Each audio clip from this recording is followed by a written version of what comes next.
Hello friends, did you know that Oracle just secured a massive $300 million windfall and the cloud computing landscape will never be the same?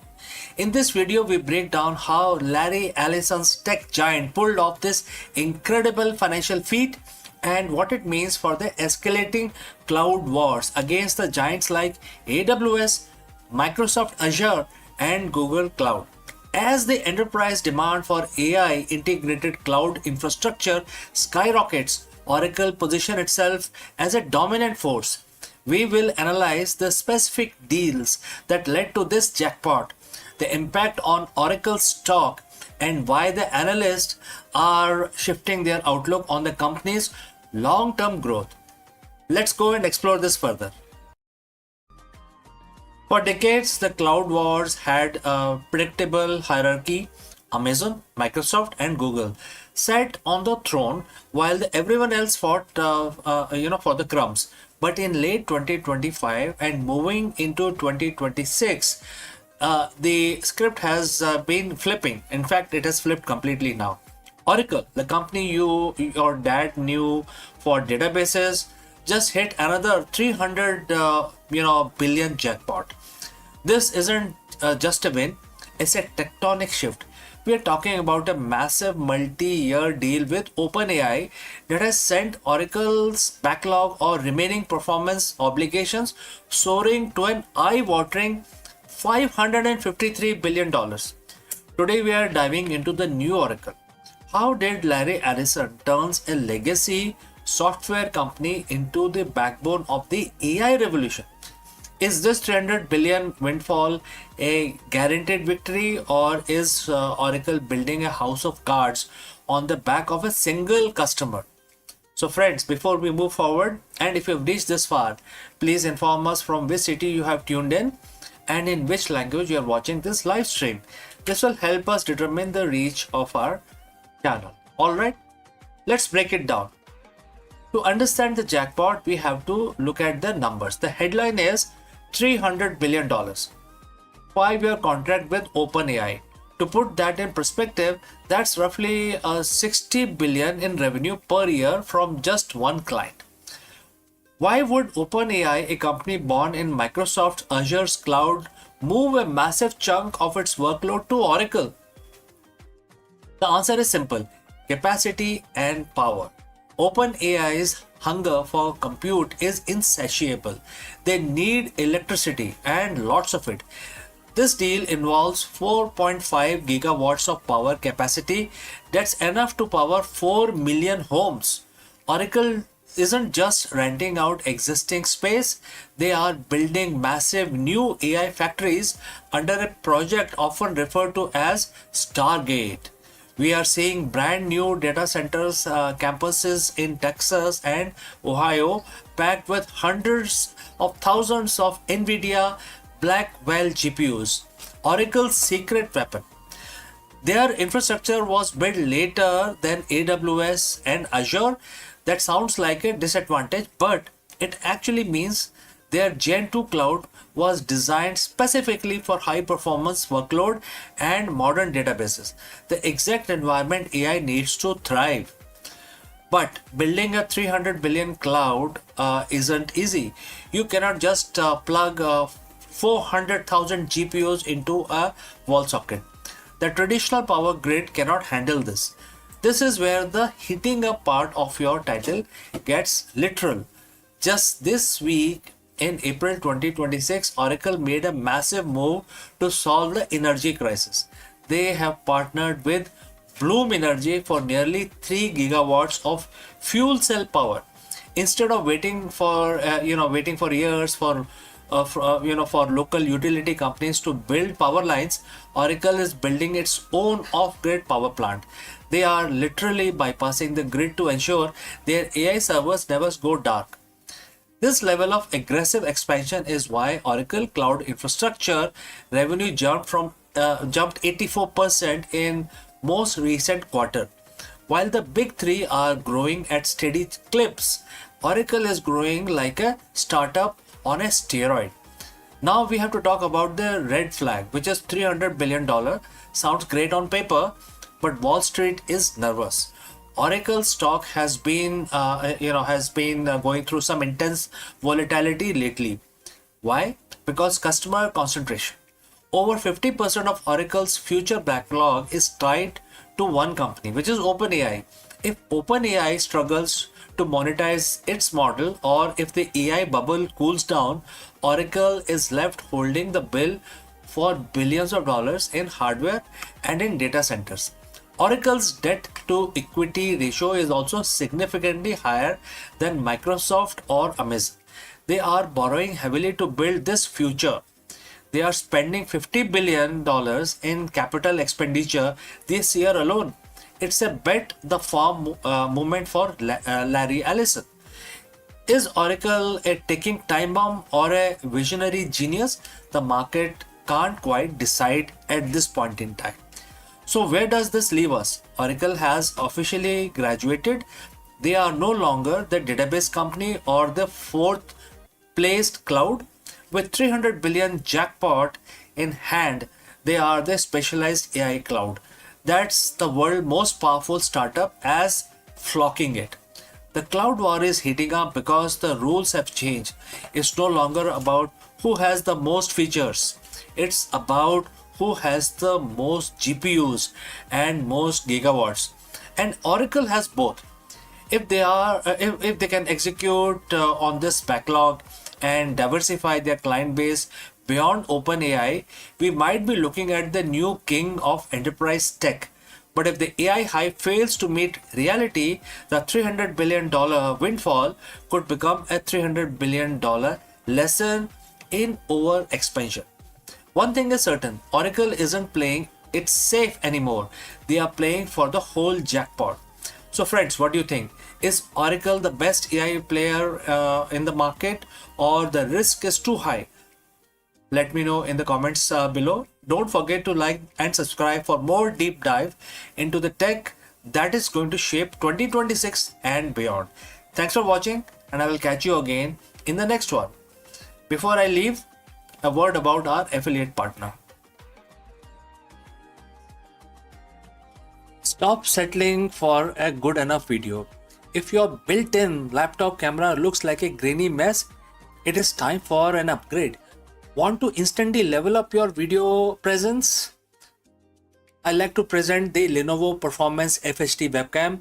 This is a game changer for your desktop setup. Technically, this is packed. It has a very sensitive RGB sensor, very crisp photographs it takes. Also comes with two microphones on board, which helps you to record very clear voice in stereophonic format. And these microphones are very sensitive. You can actually move away from the camera up to 2 meters, and these microphones will pick up your voice without any problem. This is a very strong piece. This is very sturdy. Comes with tripod ready. Comes with a very long leash, so it gives you a lot of flexibility to place the webcam wherever you want to keep in your studio. And also it has a swivel base, which is also very handy. So if you want to basically level up your game and you want to pick up this camera at a discount, please click on the link here or scan the QR code. Now let's get back to our video. Hello friends and namaskaram. Did you know the sunglasses we wear today started as a courtroom tool in 1200 AD in China? Forget the beach or the runways, the original purpose of the tinted lens was about hiding the truth. In this video, we dive deep into the fascinating history of sunglasses and reveal why they were actually invented long before they were the global fashion statement. The Chinese judges used flat pans of smoky quartz to conceal their eyes' expression while interrogating witnesses. This poker face tactic was essential for maintaining authority and absolute impartiality in the courtroom. Let us explore this further. We wear them for style. We wear them for sun protection. We wear them because we stayed up too late in the night before and don't want world to know about our black eyes. Sunglasses are perhaps the most universal accessory on the planet. Whether you are on a sunny beach in California or a high stake poker game in the Vegas. Sunglasses are a shield. They allow us to observe the world without letting the world observe us. But have you stopped to wonder when were they actually invented? You might think of the 20th century Hollywood elite or perhaps even early 20th century pilots, but you would be off by about 800 years. The story of sunglasses doesn't begin on a runway or in a cockpit. It begins in the bustling, highly sophisticated courtrooms of the Song dynasty in China all the way back in 1200 AD. Today, we are peeling back the layers on the surprising, secretive, and truly fascinating origins of the first sunglass. It's a story of justice, psychology, and the ancient need for a impenetrable poker face. So, friends, if you have reached this far, please inform us from which city you have tuned in and in which language you are watching this video. This will help us determine the reach of our channel. Now, let us continue with our discussion. To understand why sunglasses were invented, we have to travel back to 1200 AD during Song dynasty. This was a period of incredible innovation in China. If you have lived during this time, you were living in a golden age of engineering, astronomy, judicial reforms, etc. The judicial system of Song dynasty was very complex. It relied heavily on the testimony of the witnesses, and the judge was ultimate arbiter of the truth. But there was a problem that had plagued the legal system for centuries, which is human biases. A judge had to be impartial. A judge had to be a blank slate. If a judge showed even a flicker of emotion, a raised eyebrow, a narrowing of the eye, a look of skepticism, it could intimidate a witness, bias the court, or give away a verdict before the final ruling was delivered. The eyes, as the saying goes, are the window to the soul. So in 1200s, the Chinese judges realized that those windows were a liability. If they were to maintain the absolute appearance of fairness, they needed a way to mask their reactions. They needed a way to hide their eyes. Enter the inventor of the time. They didn't have plastic or high-tech polymers. They worked with the earth, what they found them on the earth, what earth gave them. The material of choice was smoky quartz, a translucent darkened mineral. It was known for its cooling properties and its ability to reduce the glare of the sun. But its true power in the courtroom was its opacity. These early sunglasses weren't anything like the aviator or wayfarers we wear today. They were flat pans of polished quartz. They didn't have arms that hooked over your ear. Instead, they were often held up to the eye by hand, or sometimes delicately balanced across the bridge of the nose. This wasn't about fashion. It wasn't about avoiding UV rays. It was the world's first most sophisticated poker face technology. By wearing these darkened lenses, a judge could listen to a defendant's testimony, process the details, and show absolutely nothing on their face. The witness couldn't tell if the judge was angry, sympathetic, skeptic, or simply bored. The sunglasses created a psychological barrier. They forced the person on the stand to face the judge, but the judge remained a mystery.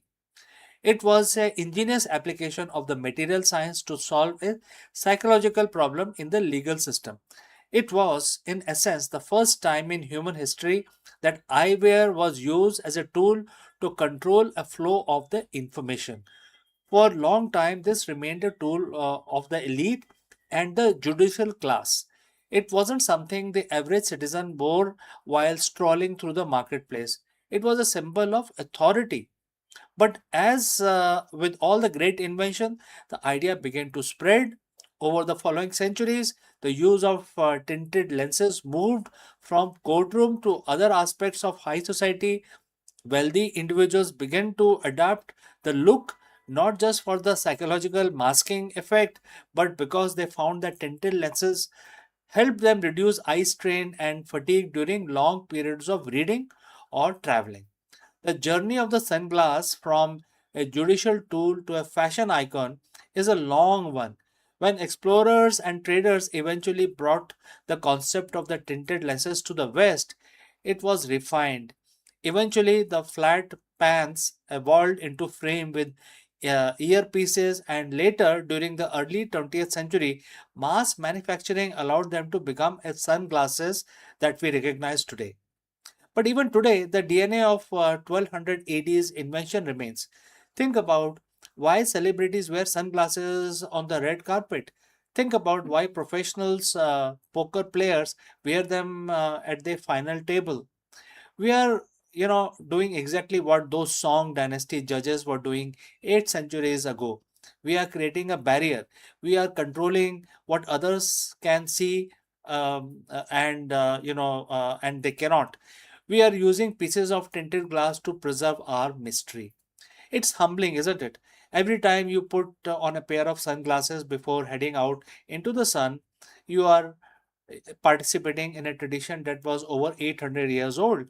You are echoing the ancient Chinese judge who stood as the final word on justice, balancing the scale with steady, unreadable gaze beyond the smoky quartz lens. So the next time when someone asks you why you are wearing a sunglass inside a room, or why you never take them off, you can tell them the truth. You're not just maintaining your impartiality, you're just looking for a bit of that Song dynasty poker face. History isn't just a list of dates and battles, it's a story of how we solve the problem, how we protect ourselves, and how we present ourselves to the world. And sometimes the most mundane objects in our life have the most fascinating story to tell. So, friends, thanks for joining me on this deep dive into the history of sunglasses. If you enjoyed the uncovering the origin of the everyday object, make sure to hit that like button and subscribe for more deep dives into the hidden history of things we take for granted today. So, friends, I will see you in the next one. Till then, please take care. Friends, the universe isn't just expanding, it is going somewhere. From the mysterious great attractor to the inevitable big freeze, where everything actually heading? That's a very big question that we want to address today. In this video, we trace the ultimate trajectory of every star, galaxy, and atom in existence. Have you ever wondered about the final destination of the cosmos while we go about our daily lives? Our Milky Way galaxy is screaming through space at 2.2 million kilometers per hour. But where it is going, what is pulling it? Let us discuss this further.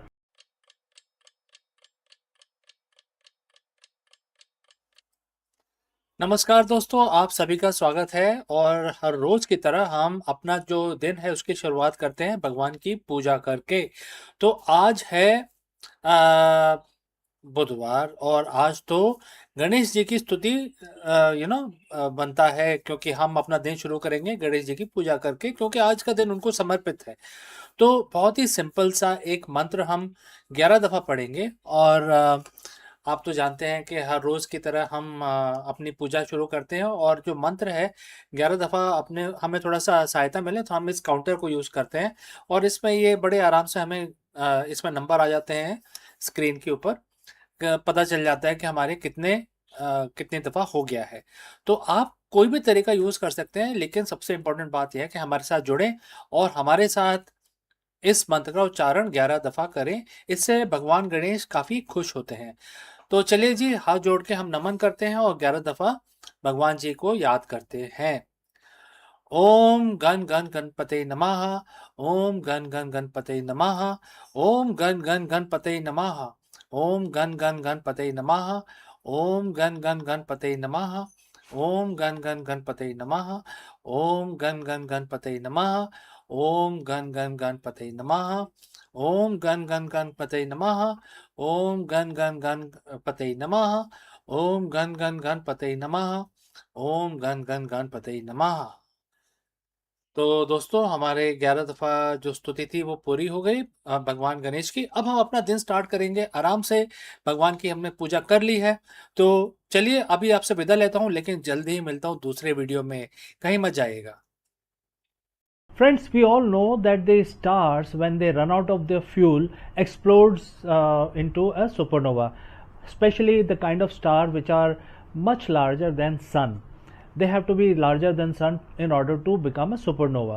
However, there are certain stars which don't simply explode; they turn into a hot blowtorch. And this is a very specific phenomena, and to understand this type of supernova we will take a deep dive into high energy astrophysics, and we will examine this phenomena which is known as hotter than hell, also known in scientific term as the fast blue optical transient, and also known as the blue death. What is this phenomena? Let us explore this further. नमस्कार। अब हम भगवान विष्णु की पूजा प्रारंभ करेंगे। हमने अपना counter अपने हाथ में ले लिया है। एक मंत्र का उच्चारण करेंगे, 11 दफ़ा करेंगे, और आप भी अपने हाथ जोड़ लीजिए, नमन करिए भगवान का। और अब हम शुरू करते हैं। ओम नमो वासुदेवाय नमः। ओम नमो वासुदेवाय नमः। ओम नमो वासुदेवाय नमः। ओम नमो वासुदेवाय नमः। ओम नमो वासुदेवाय नमः। ओम नमो वासुदेवाय नमः। ओम नमो वासुदेवाय नमः। ओम नमो वासुदेवाय नमः। ओम नमो वासुदेवाय नमः। ओम नमो वासुदेवाय नमः। ओम नमो वासुदेवाय नमः। तो दोस्तों आज हमारी पूजा यहीं पे समाप्त होती है और हम अपना दिन शुरू करेंगे। इस आशा के साथ हम आपसे विदा लेते हैं कि आपका दिन मंगलमय हो। हर हर महादेव।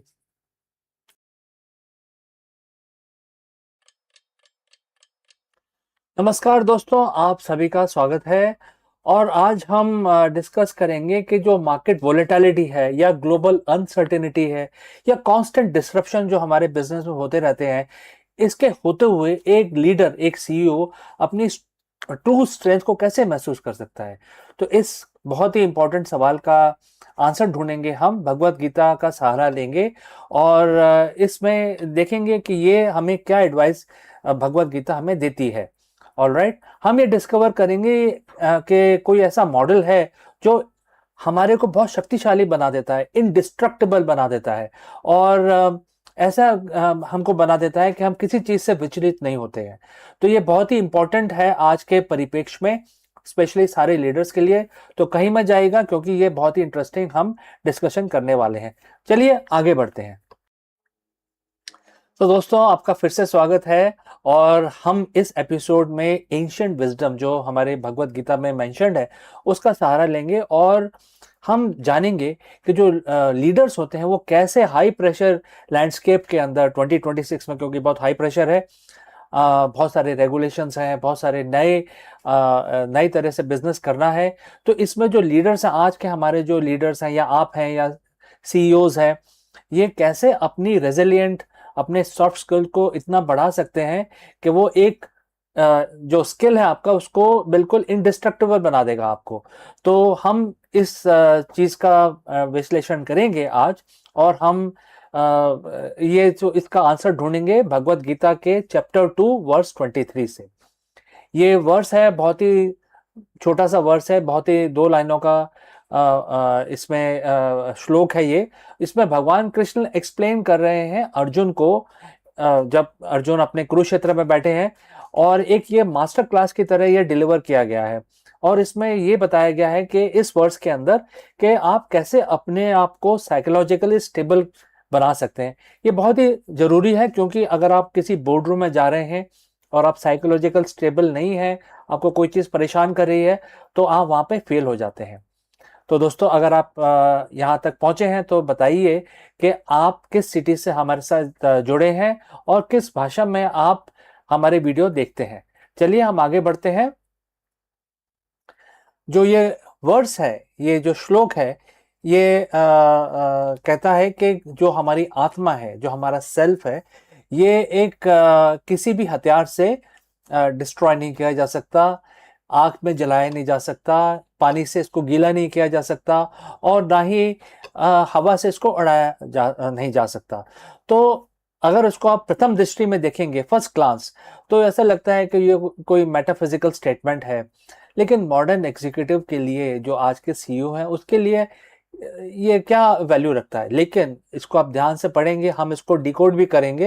ये एक साइकोलॉजिकल ब्लूप्रिंट है, जिसमें भगवान कृष्ण अर्जुन को सिखा रहे हैं कि जो आपकी जो कोर कैपेसिटी है डिसीजन मेकिंग की या जजमेंट लेने की, ये कैसे आप अपने जो जजमेंट लेने की जो इंडिपेंडेंस है आपके दिमाग में, ये एक्सटर्नल जो थ्रेट्स होती हैं उससे इफेक्ट होता है।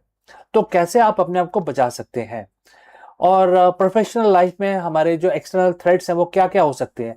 देखिए, क्रिटिसिज्म हो सकता है, मार्केट में आग लगी है, आग लगी है, हर चीज खराब हो रही है, कोई बिक रहा है, कुछ नहीं बिक रहा है, तो मार्केट का डेटा वो एक एक्सटर्नल हो सकता है। और रेगुलेटरी चेंजेस एक एक्सटर्नल इनपुट हो सकते हैं, क्योंकि रेगुलेटरी चेंजेस होते हैं, रियलिटी है लाइफ की कि जो गवर्नमेंट है किसी भी देश में, वो कभी भी अपने हिसाब से वो रेगुलेशन को बदल देते हैं। तो हमें बिजनेस को ये हमेशा इनपुट रहता है कि कुछ ना कुछ उथल पुथल हो रही है। और दूसरा लास्ट में क्या होता है, इकोनॉमिक वॉलेटिलिटी। इन सब के बावजूद जो इकोनॉमी है वो हमारे हाथ में होती नहीं है, ये तो यूनिवर्स अपने आप ही मेंटेन करता है इस चीज को। तो जो ये वर्ड्स है, ये बताता है, एक बहुत स्टेबल देता है कि ऐसी कोई चीज है जो ना आग में जलाई जा सकती है, ना उसको हवा उड़ा सकता है, ना पानी गीला कर सकता है, ना कोई उसको वेपन डिस्ट्रॉय कर सकता है। तो इससे हम कैसे इंस्पायर हो, और हम अपने जो हमारा जो बिजनेस वर्ल्ड है उसमें कैसे इसको उतारें? तो सबसे पहला जो सीख है, इससे हमें जो ड्राइव करते हैं वो है, ये है कि हम अपनी जो आइडेंटिटी है वो आउटकम से अलग रखें। मतलब हमारी जो आइडेंटिटी है वो हमारे एक्सटर्नल जो सोर्सेज हैं, जैसे कि मैंने बताया बहुत सारी चीजें हो सकती हैं, उनसे उनसे हम अलग हैं। जैसे कि कोई प्रोजेक्ट फेल हो गया, तो जो लीडर है उस प्रोजेक्ट को लीड कर रहा है, वो उसको लगेगा कि यार मेरा तो सब खत्म हो गया, तो पर्सनल डिफीट जैसा लगता है। तो गीता हमें इस चीज का ज्ञान देती है कि पर्सनल डिफीट या पर्सनल विक्ट्री से हम विचलित नहीं होना चाहिए, हमें विचलित नहीं होना चाहिए। और हमारी जो इंटेग्रिटी विजन है वो काफी लॉन्ग टर्म होना चाहिए।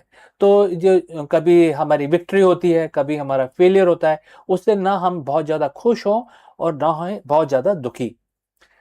दूसरा बताया गया है इसके अंदर, जो हमें सीख मिलती है वो ये है, मेंटेनिंग इक्विनामिटी। ये हमें बताता है कि हम जो इनर सेल्फ है, जैसे मैंने बताया कि जो हमारा जो इनर जो हमारी पर्सनालिटी है वो स्टेबल रहना चाहिए, एक स्ट्रेट लाइन पे ही रहना चाहिए, ना ज्यादा खुश होना चाहिए, ना ज्यादा दुखी होना चाहिए। और उससे क्या होता है कि जब जब हम किसी से विचलित नहीं होते, तो हम कोई भी परेशानी जो आती है उसको हम बहुत आराम से और उसको सोच समझ के, सूझबूझ के साथ उसको हैंडल कर सकते हैं। और तीसरा इसमें जो सीख मिलती है, अनबर्नेबल माइंडसेट। आपको जो माइंडसेट है जो किसी भी तूफान को झेल सकता है, मतलब बोलते हैं ना इंग्लिश में कि थ्रो एनीथिंग एट मी, तो उस चीज को आप मतलब आप झेल सकते हैं और आपको इसका फर्क नहीं पड़ता है। तो आप कोई कुछ भी आपको इफेक्ट नहीं करता है, इस वजह से आप एक रेजिलिएंट लीडर बन जाते हैं और अपनी कंपनी को, अपनी ऑर्गेनाइजेशन को टर्बुलेंट टाइम्स के अंदर अच्छी तरह लीड कर सकते हैं। तो ये सबसे बड़ा जो ऑब्स्टिकल आपको महसूस होगा, ये तीन चीजें हमने सीखी इस श्लोक में। लेकिन सबसे बड़ा जो ऑब्स्टिकल इस श्लोक के से जो निकल के आता है वो है, जो हमें रेजिलेंट बनने से रोकता है, वो है हमारी ईगो। जो हमारी ईगो है वो हमेशा या तो किसी ना किसी आउटकम से जुड़ी रहती है। जैसे कि हमारे टाइटल्स हैं, हम प्रेसिडेंट हैं, हम वाइस प्रेसिडेंट हैं, हम सीईओ हैं, हम head of so and so है।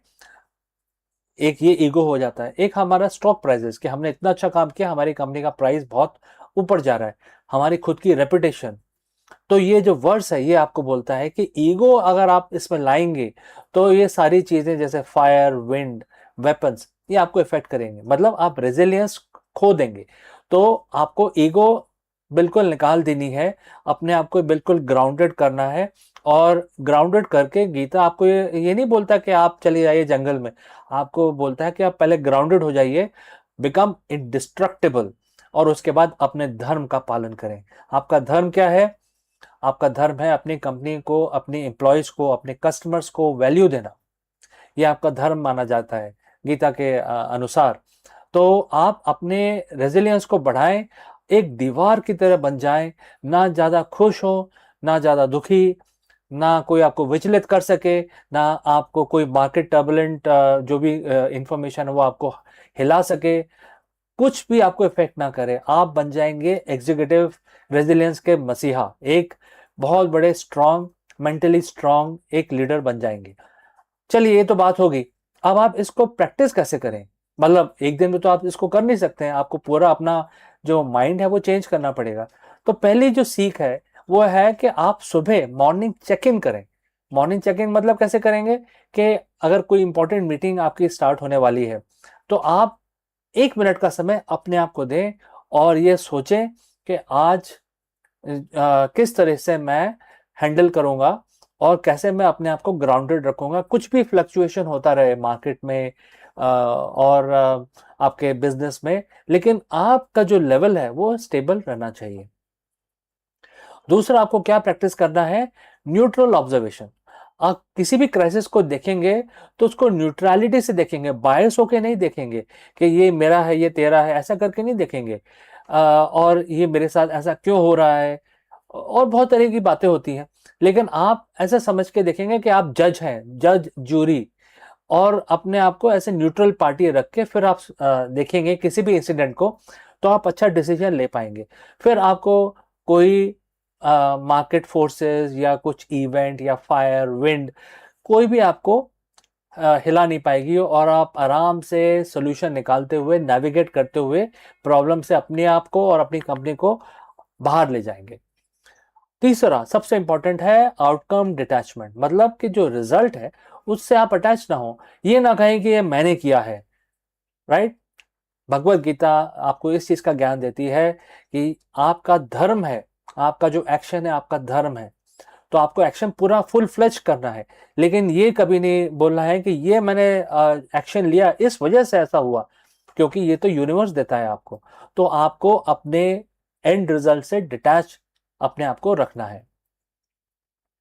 एंड जिस तरीके से आप हर वीक आप आगे बढ़ेंगे अपने करियर के अंदर, आपको ये रिमेंबर करना है कि कैसे आपको ये जो अनवेवरिंग स्ट्रेंथ है आपकी आत्मा की, आपके पर्सनालिटी की, ये कभी भी ढीली नहीं पड़नी चाहिए। और इस वजह से आपके ऑर्गेनाइजेशंस आपको देखेगी, आपके जो एम्प्लॉयज हैं आपको देखेंगे, they will recognise you as a leader. और इसकी वजह से ये काफ़ी इंपॉर्टेंट हो जाता है ये वर्ड्स, क्योंकि इससे काफ़ी सीख मिलती है। तो दोस्तों, आपके कोई भी सवाल हैं तो ज़रूर लिखिए, और मैं अंत में यही बोलूँगा कि आगे बढ़िए क्लैरिटी के साथ और लीड विद योर सेंटर। तो मैं आपसे अगले वीडियो में फिर से मिलता हूँ, तब तक के लिए आपका दिन शुभ हो। नमस्कार।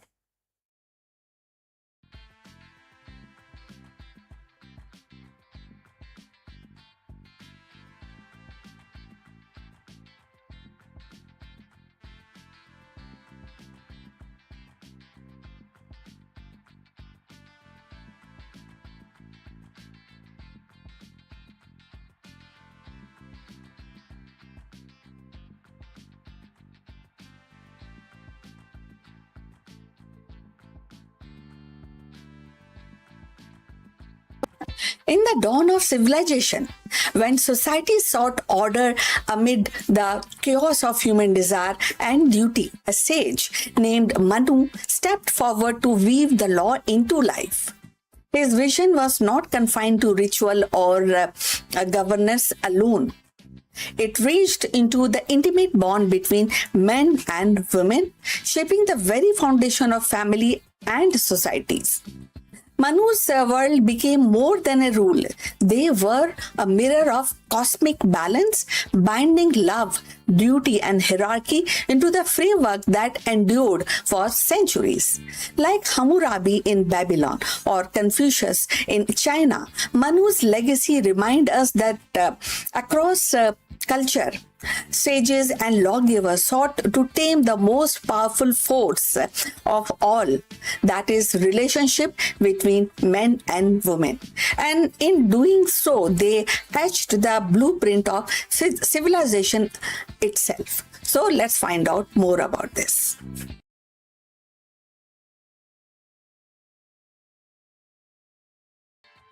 In the tapestry of ancient Indian thought, few figures loom as prominently as Manu, the legendary lawgiver whose name is inseparably tied to the Manusmriti, a text that sought to codify the rhythm of human life.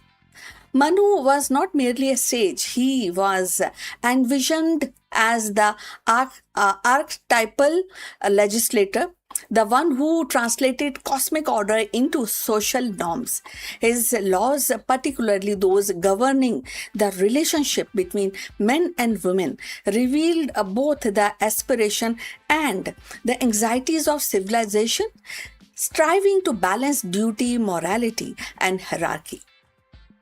So the Manusmriti present marriage not as a private contract, but as a sacred institution woven into the fabric of dharma, which is righteousness. Manu's vision of gender relationship was deeply rooted in the idea of complement the men and women, and the men and women were seen as two halves of cosmic order, cosmic as a whole, each with a distinct role that together sustained society. The woman was reserved as the bearer of lineage, a guardian of household sanctity, and the embodiment of nurturing power. The man, in return, was tasked with the protection, provision, and pursuit of spiritual and worldly duties. In this framework, the harmony was achieved not through the equality in the modern sense, but through the balance which fulfilling a role that maintained cosmic and social order. So if you have reached this far, please inform us from which city you have tuned in and in which language you are watching this video. That will help us to determine the reach of our channel. So moving forward on this topic. Yet the Manu's law also reflect the patriarchal structure of his time. Through Manu actually elevated the feminine principle in symbolic way. He declared that where the women are honored, the god rejoice, and where they are dishonored, all right loses their efficacy. And sometimes this kind of few restrictions that actually become paradox when we talk about the modern times, and it also maybe actually resulted in the paradox of ancient gender norms. So the influence of Manu's vision extended far beyond domestic life by codifying rules of marriage, inheritance, and the conduct. He shaped the very architecture of society. His laws became a reference point for centuries, debated and adopted and sometimes restricted, but never ignored. So they provided a framework for order in the world where the oral tradition and the ritual practice needed the anchor to written codes or a written duty mentioning. So parallel to Manu can be found across the civilization. In the West, the figures like Hammurabi of Babylon emerged as counterpart. Hammurabi's famous code inscribed on stone also sought to regulate family life, property, and justice, embodying the patriarchal norms within the broader vision of social stability. In the ancient Rome, the 12 table performed the similar function, defining the rights and duties of men and women within the civil order. In China, Confucian's teaching, though not codified in the same way, established the enduring principle of family hierarchy and gender role, and emphasizing the kind of all the duties, and at the same time it also mentioned the subordination of women within the household. So like of these lawgivers or traditions, when we talk about these distinct codings, like Manu, they also sought to anchor the society in a vision of order that linked cosmic or moral principle with everyday relationship. But what makes Manu distinctive is the spiritual dimension he infused into law. For him, the regulation of men and women relationship was not merely a pragmatic, but a sacred, a reflection of dharma itself. So marriage was a right, not a contract. The household was a microcosm of the universe, and the woman as its center was both revered and bound by duty. This intertwined of the law, ritual, and cosmology gave Manu's vision a depth that continues to provoke reflection.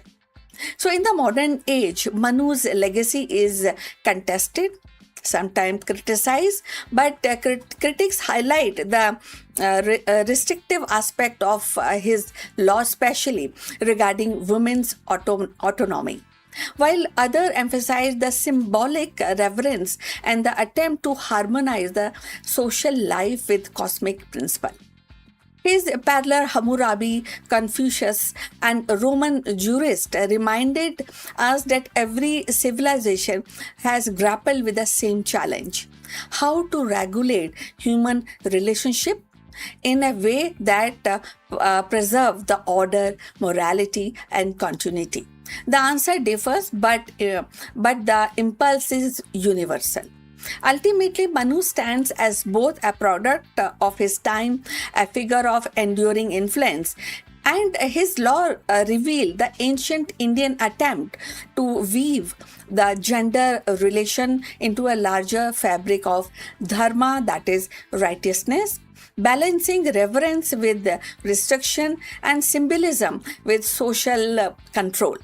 In his vision, the relationship between men and women was not merely personal but civilizational, a cornerstone upon which the base of the society rested. And in this vision, we glimpse the perennial human quest to align the intimate bond of a family with the vast order of cosmos. So Manu's vision of men and women was not merely about domestic order. It was about aligning human bonds with cosmic laws. His words inscribed in the Manusmriti actually became both revered and contested, shaping the centuries of thought on duty, family, and society. Like Hammurabi's stone tablet or Confucius' teaching, Manu's legacy reminds us that every civilization sought to anchor relationship in principle larger than themselves. His laws may reflect the paradox of their ages, but reverence entwined with restriction, but at the same time they endure as a testament to humanity's timeless quest for harmony between love, duty, and greater order of the world. So, we have come to the end of this discussion. Please mention or write your comments on this topic. Also, please like and subscribe our channel. Look forward for your comments and see you in the next one. But before we end, few words from our affiliate partner. Stop settling for a good enough video. If your built-in laptop camera looks like a grainy mess, it is time for an upgrade. Want to instantly level up your video presence? I like to present the Lenovo Performance FHD webcam. This is a game changer for your desktop setup. Technically, this is packed. It has a very sensitive RGB sensor, very crisp photographs it takes. Also comes with two microphones on board, which helps you to record very clear voice in stereophonic format. And these microphones are very sensitive. You can actually move away from the camera up to 2 meters and these microphones will pick up your voice without any problem. This is a very strong piece. This is very sturdy. Comes with tripod ready. Comes with a very long leash, so it gives you a lot of flexibility to place the webcam wherever you want to keep in your studio. And also it has a swivel base, which is also very handy. So if you want to basically level up your game and you want to pick up this camera at a discount, please click on the link here or scan the QR code. Now let's get back to our video.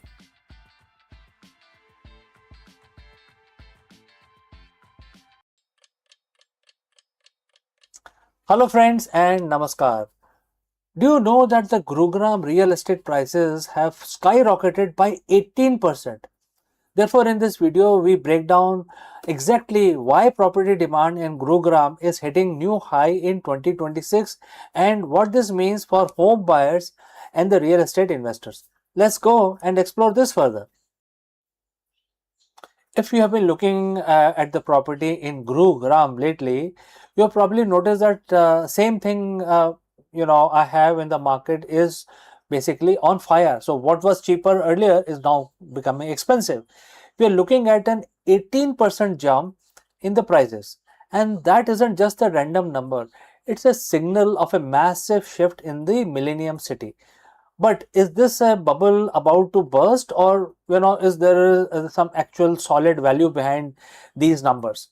Today we are breaking down exactly what is happening in Gurugram real estate market in 2026 and more importantly whether you should be buying, selling or staying on the sidelines when the property is soaring so much. So friends, if you have reached this far, please inform us from which city you have tuned in and in which language you are watching this video. This will help us determine the reach of our channel. Alright, first, let's get the big question out of the way. Why 18%? A lot of people see this and think probably, perhaps, speculative bubble. But when you look at the data, it's actually a structural repricing. We are seeing a perfect storm of three things: infrastructure, corporate expansion, and flight to quality. Not all of the Gurugram is growing at the same rate. We are seeing two-speed market. This is the part everyone ask me about. Is it too late to enter? So when we talk about two-speed market, so there are places in Gurugram which are moving slowly, but there are hot cakes, very very prime locations which are growing at 18%, especially in 2026. So question is it too late to enter? No, market is absolutely risk-free. We had a massive price run up in the short 30 months window, and you need to be aware of the risk also, like potential interest rate fluctuations and the fact that we have pulled forward several years of expected appreciation into the current window. So in the end, I would like to tell you that look for a 7-year plus holding period if you are buying right now. This isn't get rich quick game anyway. It is a long-term wealth building strategy in a maturing global city. And Gurugram is a very happening place. Also, there are a lot of business opportunities for people who live in Gurugram. So Gurugram isn't just a city. It's a structural growth story. Whether you're looking at the Dwarka Expressway or the established luxury of Golf Course Road, the key is doing your homework. Don't buy the hype, but buy the fundamentals. So, friends, the prices are going up, and my advice is to basically look for a property based on your budget and location preferences. But definitely, this is the right time to invest in Gurugram real estate market. If you found this breakdown useful, hit that like button, subscribe our channel, uh, and look at the property price in Gurugram very seriously. Do let me know what sector you have in mind, and I can probably guide you further on that. My name is CK, and I will see you again in the next one. In the boundless silence of space where the radiation lashes like an invisible storm and the vacuum strips away every trace of comfort, one would expect life to flutter. Yet, against all odds, tiny fungal spores have endured, and their survival is more than a scientific curiosity. It is a defiant proclamation that biology is tougher than we have imagined. Clothed in a melanin armor, suspended in metabolic stillness, these microscopic voyagers cling to existence in the most hostile frontier known to mankind. So let's find out more about this. In the cold silence beyond Earth's protective atmosphere, where the radiation storm rages and temperatures plummet, life is not expected to endure. Yet, in the recent experiment, which have revealed a startling resilience, certain fungi, hardy and unyielding, have survived prolonged exposure to deep space condition, and their survival challenges our assumption about the fragility of biology and raises profound questions about possibility of microbial hitchhikers journeying to the Mars. So scientists have placed spores of extramophilic fungi aboard orbital platform, exposing them to the cosmic radiation, vacuum, and the relentless cycle of solar flares. So months later, when these were retrieved and examined, many spores remained viable, and their cell wall, rich in melanin, acted as a shield against the radiation, while their metabolic dormancy allowed them to endure starvation and desiccations. So what seems like a death sentence become a testament to evolutionary ingenuity. So these organisms born in shadow of Earth's ecosystem proved capable of weathering the hardest frontier. So if you have reached this far, please inform us from which city you are watching us and which language you are watching this video. This will help us to determine the reach of our channel. So going forward, the implication of ripple outward. So if the fungi can survive the journey, so too might bacteria or other microbes. And these raises a specter of forward contamination, the accidental transport of Earth's life to the Mars. A single resilient spore nested in the crevice of spacecraft could seed alien soil, and implication the search or implicating for indigenous Martian life.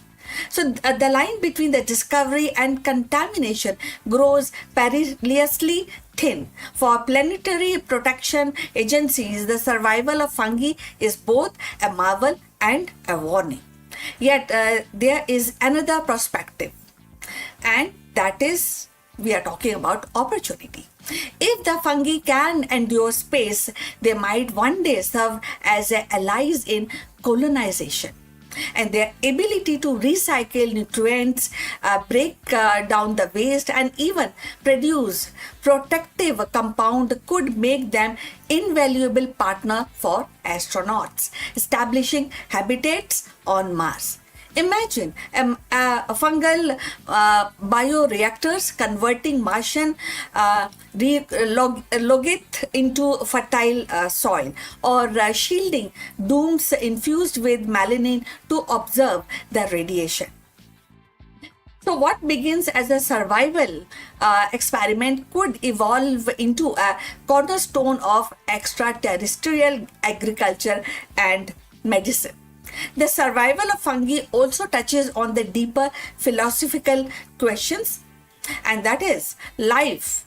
And it seems it is like a fragile frame, easily extinguished, but can the strong force that can cling to existence wherever it can.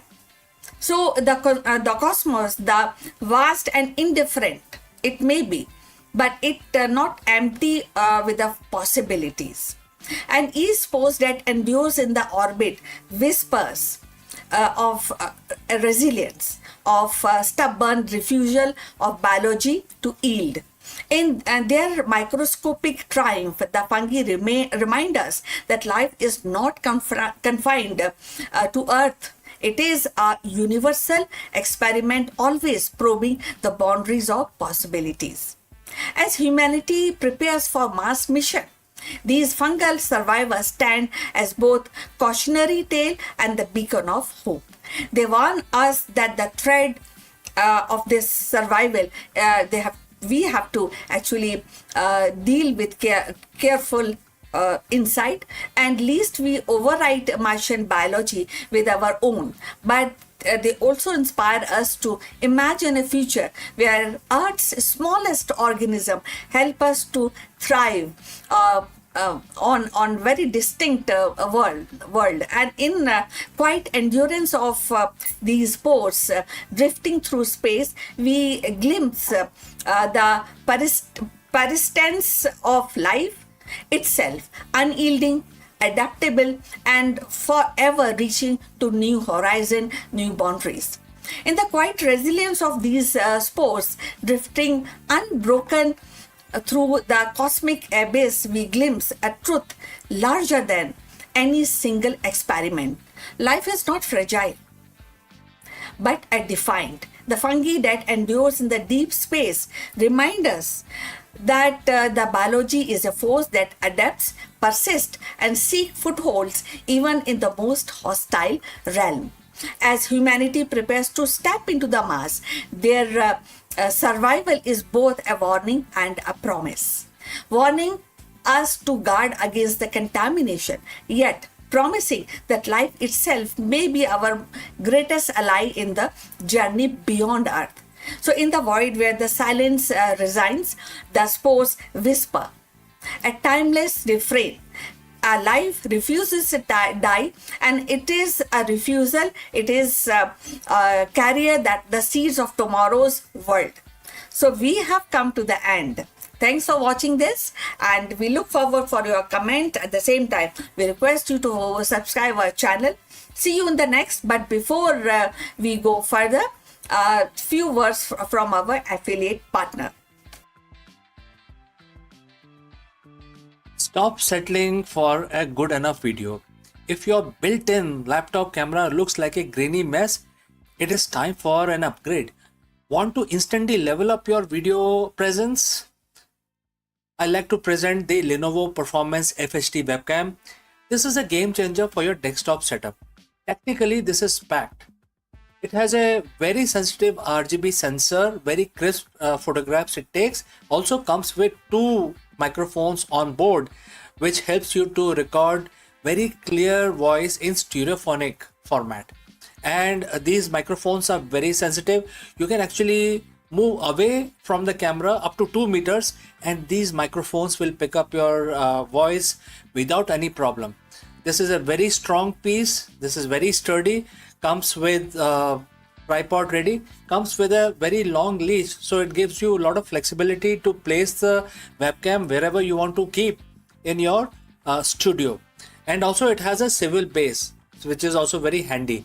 So if you want to basically level up your game and you want to pick up this camera at a discount, please click on the link here or scan the QR code. Now let's get back to our video.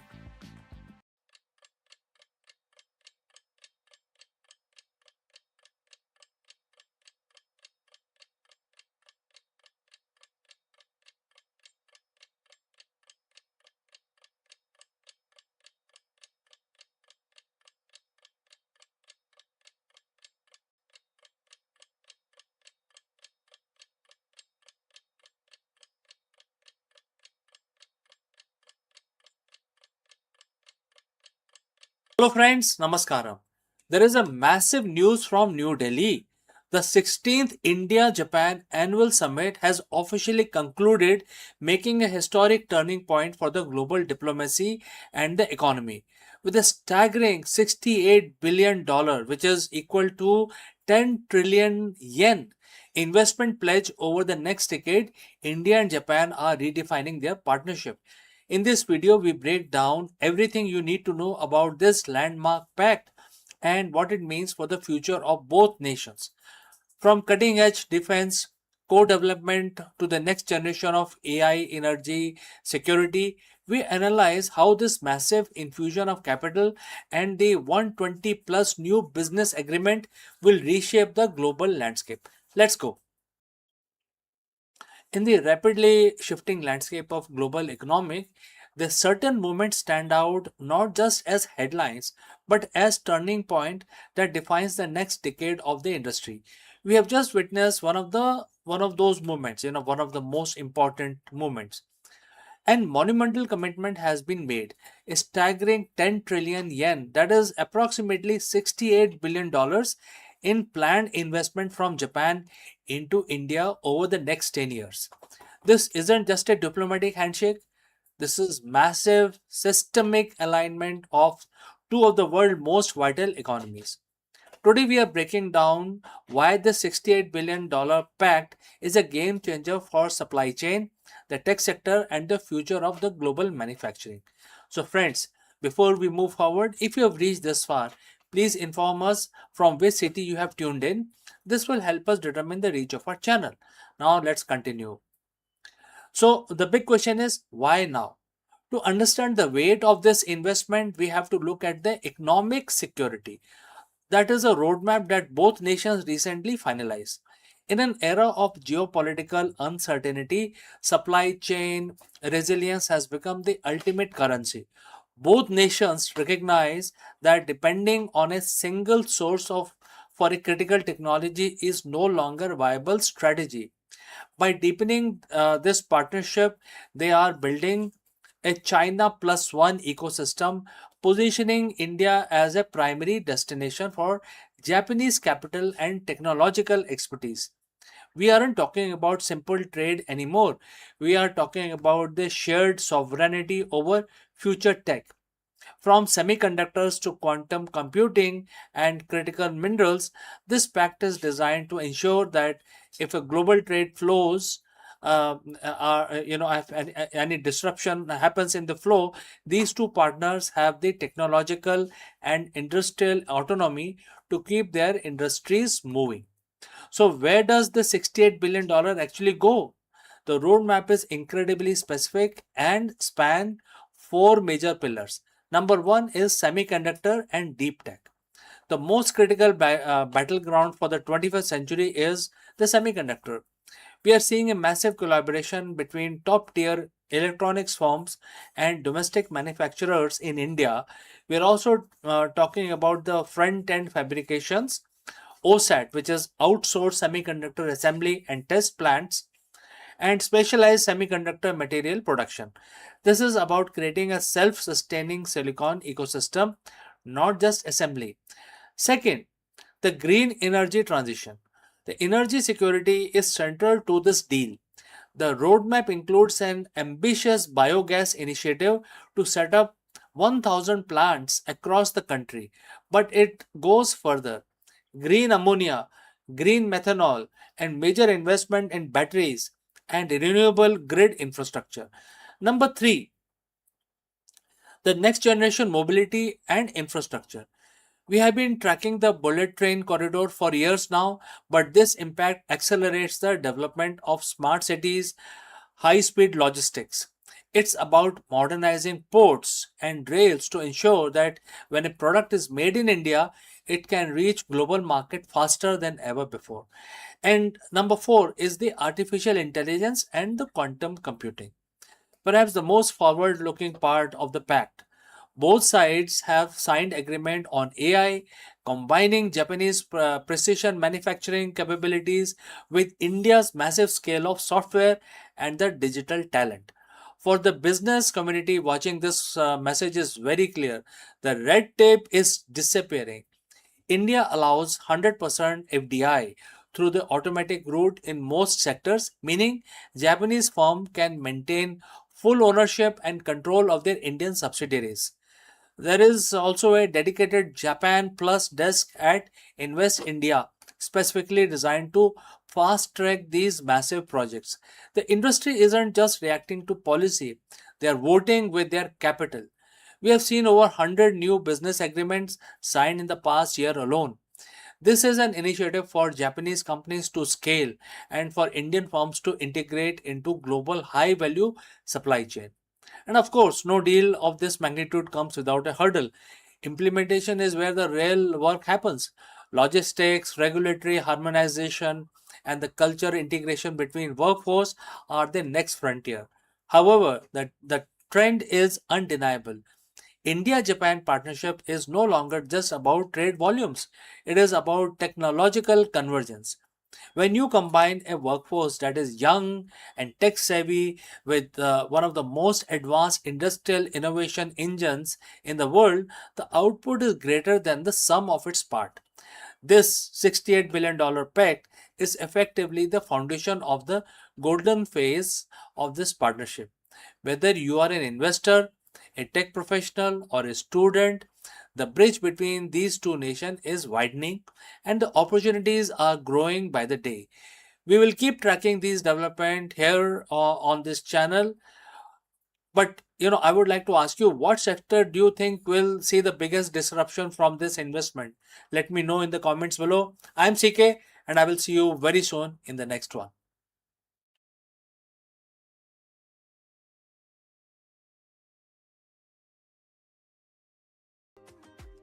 Hello friends, welcome to this high level executive briefing. We explore the profound leadership wisdom found in Bhagavad Gita. While the modern corporate culture often drives leaders towards external validation and endless doing within quotes, this ancient verse reveals that the most effective leadership comes from a state of internal being. The inside out executive breaks down how the concept of the yogi, one who is happy within and flooded with self enlightenment, translate directly to the modern C suite. Learn how to translate and transition from reactive management to proactive sovereignty. Let us explore this thought further. Welcome once again. We live in an era of the extreme leadership. We are taught that more we do, more we achieve. We track KPIs, market share, and quarterly growth. But there is a paradox at the top. Many executives have reached the pinnacle of the material success while, they feel more hollow than when they started. Why is it that more we gain on the outside, the more we feel we are losing on the inside? Today we are looking for the answers in a 7,000-year-old text. We are exploring Bhagavad Gita chapter 5 verse 24. It offers a blueprint of what I call the inside out executive. Let's look at the verse itself, and Bhagwan Krishna says, and the quote starts, a yogi is happy within. He sees God within himself. He is flooded with self-enlightenment. He attains the liberation from material existence and unite with the divine. And the quote close. So friends, if you have reached this far, please inform from which city you have tuned in and in which language you are watching this live stream. This will help us determine our reach. Alright, let's proceed further. To the modern CEO, words like yogi or divine might feel distant. But let's translate this into a language of the leadership. A yogi is simply a person of the perfected discipline. Happy within himself means you are emotional, in your emotional state is no longer a hostage to the stock market or a boardroom meeting. Flooded with self-enlightenment is what we now call high-level intuition and clarity. This verse isn't about retiring to a cave, it's about becoming an unshakable in the boardroom. Most leaders are outside in. If the company performs, they are happy. If the media criticize them, they are miserable. Their internal world is a mirror of their external environment. The inside out executive flips the script. Verse 5.24 tells us that the source of joy must be internal. When you are happy within, you lead from a place of abundance rather than scarcity. You aren't making decisions because you are afraid of losing your status. You are making them because they are the right thing to do. This is where the self enlightenment comes in. When the noise of ego and anxiety is silenced, you gain the quiet mind. In that quiet, you see the God within, or in professional terms, you access your highest intelligence. Now, let's talk about the most provocative word in this verse, liberation. In the Gita, this is the moksha, which is freedom from cycle of birth and death. For an executive, this is freedom from the material grind. Think about it. How much of your stress comes from things you cannot control? The economy, the competition, the global supply chain. Liberation means you are no longer a slave to these outcomes. You perform your dharma, which is your duty, with 100% intensity, but your soul isn't crushed if the result fluctuate. Ironically, this detachment makes you more powerful.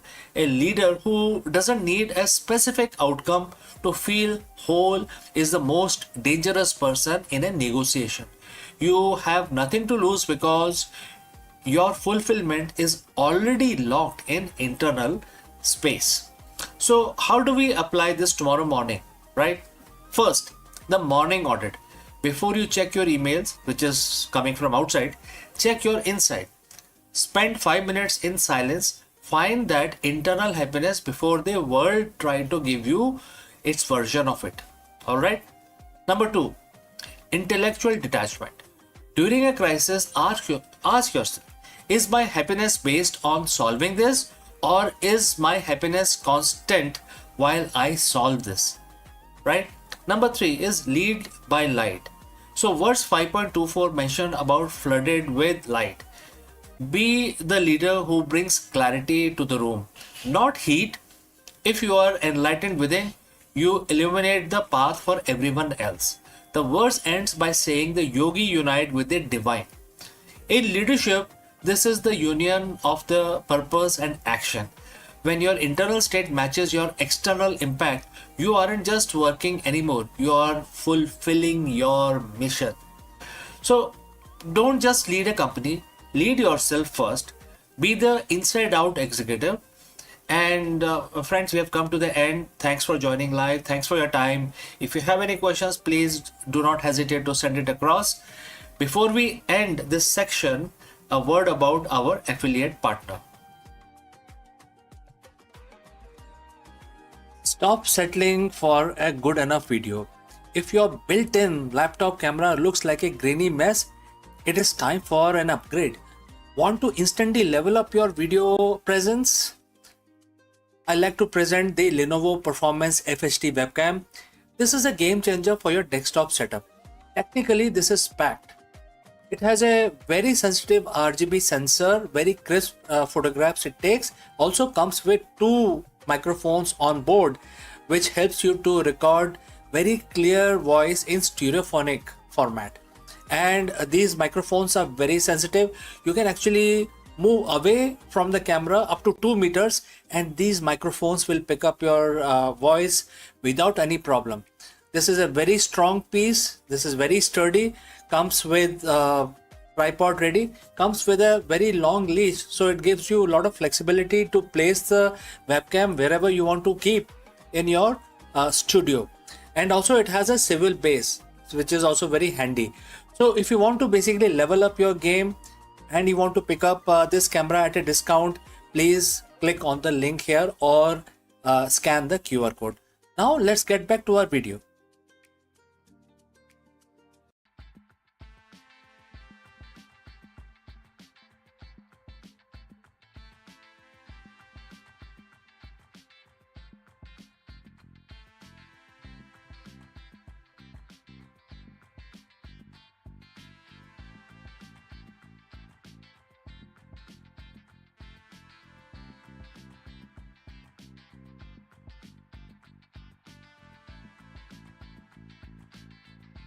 From counting steps to coaching lives, Google's health coach isn't just tracking your fitness, it is rewriting the future of wellness. With Gemini Premium as its stage, the Fitbit legacy bows out, and the new AI powered mentor steps in to guide every heartbeat, every habit, and every choice. So, let's find out more about this. In 2026, the Google has taken a decisive steps in reshaping the digital health landscape by rolling out its health coach globally for a Gemini Premium subscriber. This move marks the quiet sunset of Fitbit's standalone app and signaling a consolidation of Google's health ecosystem under Gemini AI umbrella. What was once a fitness tracker and companion has now evolved into a full-fledged AI-driven health advisor designed not merely to log steps or monitor sleep, but to actively guide user towards healthier lifestyles with personalized context, awareness, and recommendation. So the health coach integrates seamlessly with Gemini's broader AI capabilities, offering a holistic view of wellness, and its draw from the wearable data, nutrition log, and even the environmental cues to craft a tailored action plan.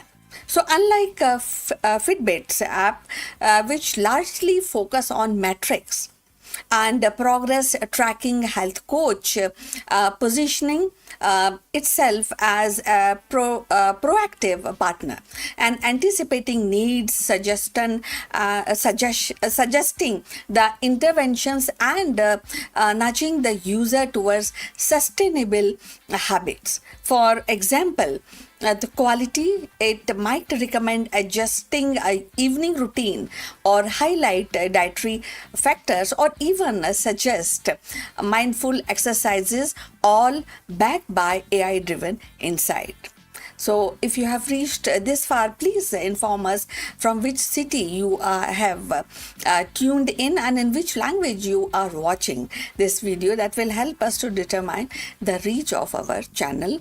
So moving forward, the rollout effect Google's ambition to merge health and AI into a single premium experience. By embedding health coach into Gemini Premium, Google is not only monetizing advanced health feature but also reinforcing the value proposition of its AI subscription model. So the shift underscores a broader industry trend. Health applications are no longer standalone and utilities, but integrated service within a larger AI ecosystem. Fitbit's application, once a pioneer in consumer health tracking, now becomes a legacy product and absorbing into the more expensive vision. So the implications are profound. On one hand, the user gain access to smarter, more adaptive health platform that can evolve with their needs. On the other hand, the question arises about the data privacy, the accessibilities, and the inclusivity. So health coach reliance on AI means a sensitive personal data, a sleep cycle, maybe a nutrition, stress level are processed at a scale.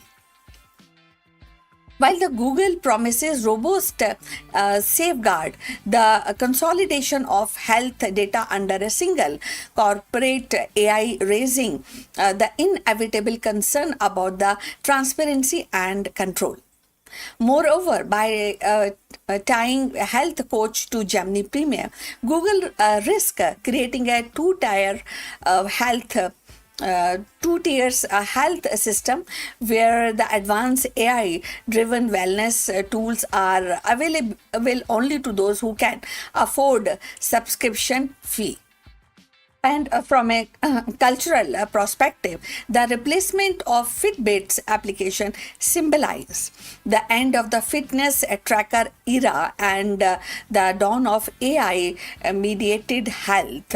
Fitbit once represented the democratization of health tracking and simple device empowering everyday users to monitor their activity. But when we talk about the health coach, so health coach by contrast embodies the AI first philosophy of 2026, where the wellness is no longer just measured but actively managed by the intelligent system. And this shift mirrored the broader societal changes as AI became the embedded in daily life. Even the personal health is reframed through predictive algorithm and digital coaching.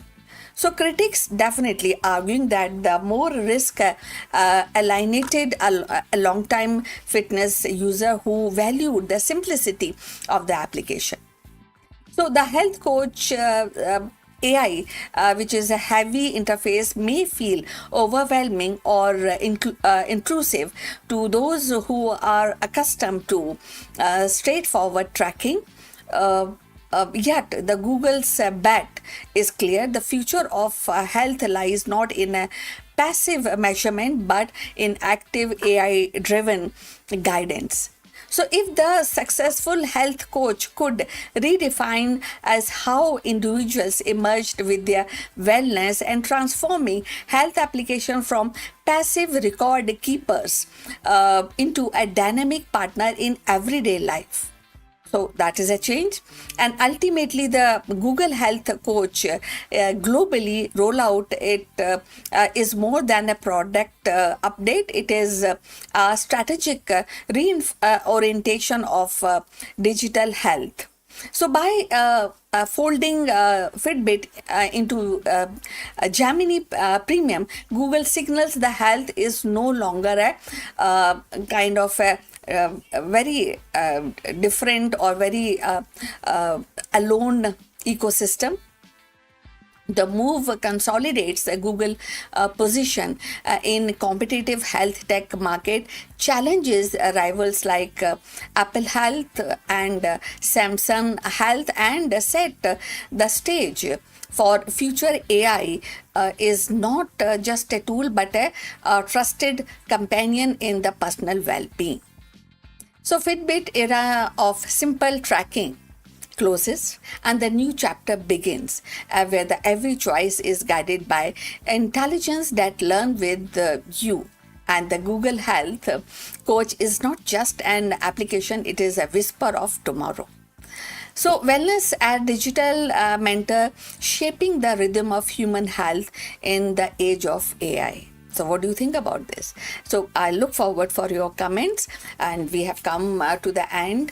Thanks for watching, and please like and subscribe our channel. See you in the next one. But before we end, few words from our affiliate partner. Stop settling for a good enough video. If your built-in laptop camera looks like a grainy mess, it is time for an upgrade. Want to instantly level up your video presence? I like to present the Lenovo Performance FHD webcam. This is a game changer for your desktop setup. Technically, this is packed. It has a very sensitive RGB sensor, very crisp photographs it takes. Also comes with 2 microphones on board, which helps you to record very clear voice in stereophonic format. And these microphones are very sensitive. You can actually move away from the camera up to 2 meters and these microphones will pick up your voice without any problem. This is a very strong piece. This is very sturdy. Comes with tripod ready. Comes with a very long leash, so it gives you a lot of flexibility to place the webcam wherever you want to keep in your studio. And also it has a swivel base, which is also very handy. So if you want to basically level up your game and you want to pick up this camera at a discount, please click on the link here or scan the QR code. Now let's get back to our video.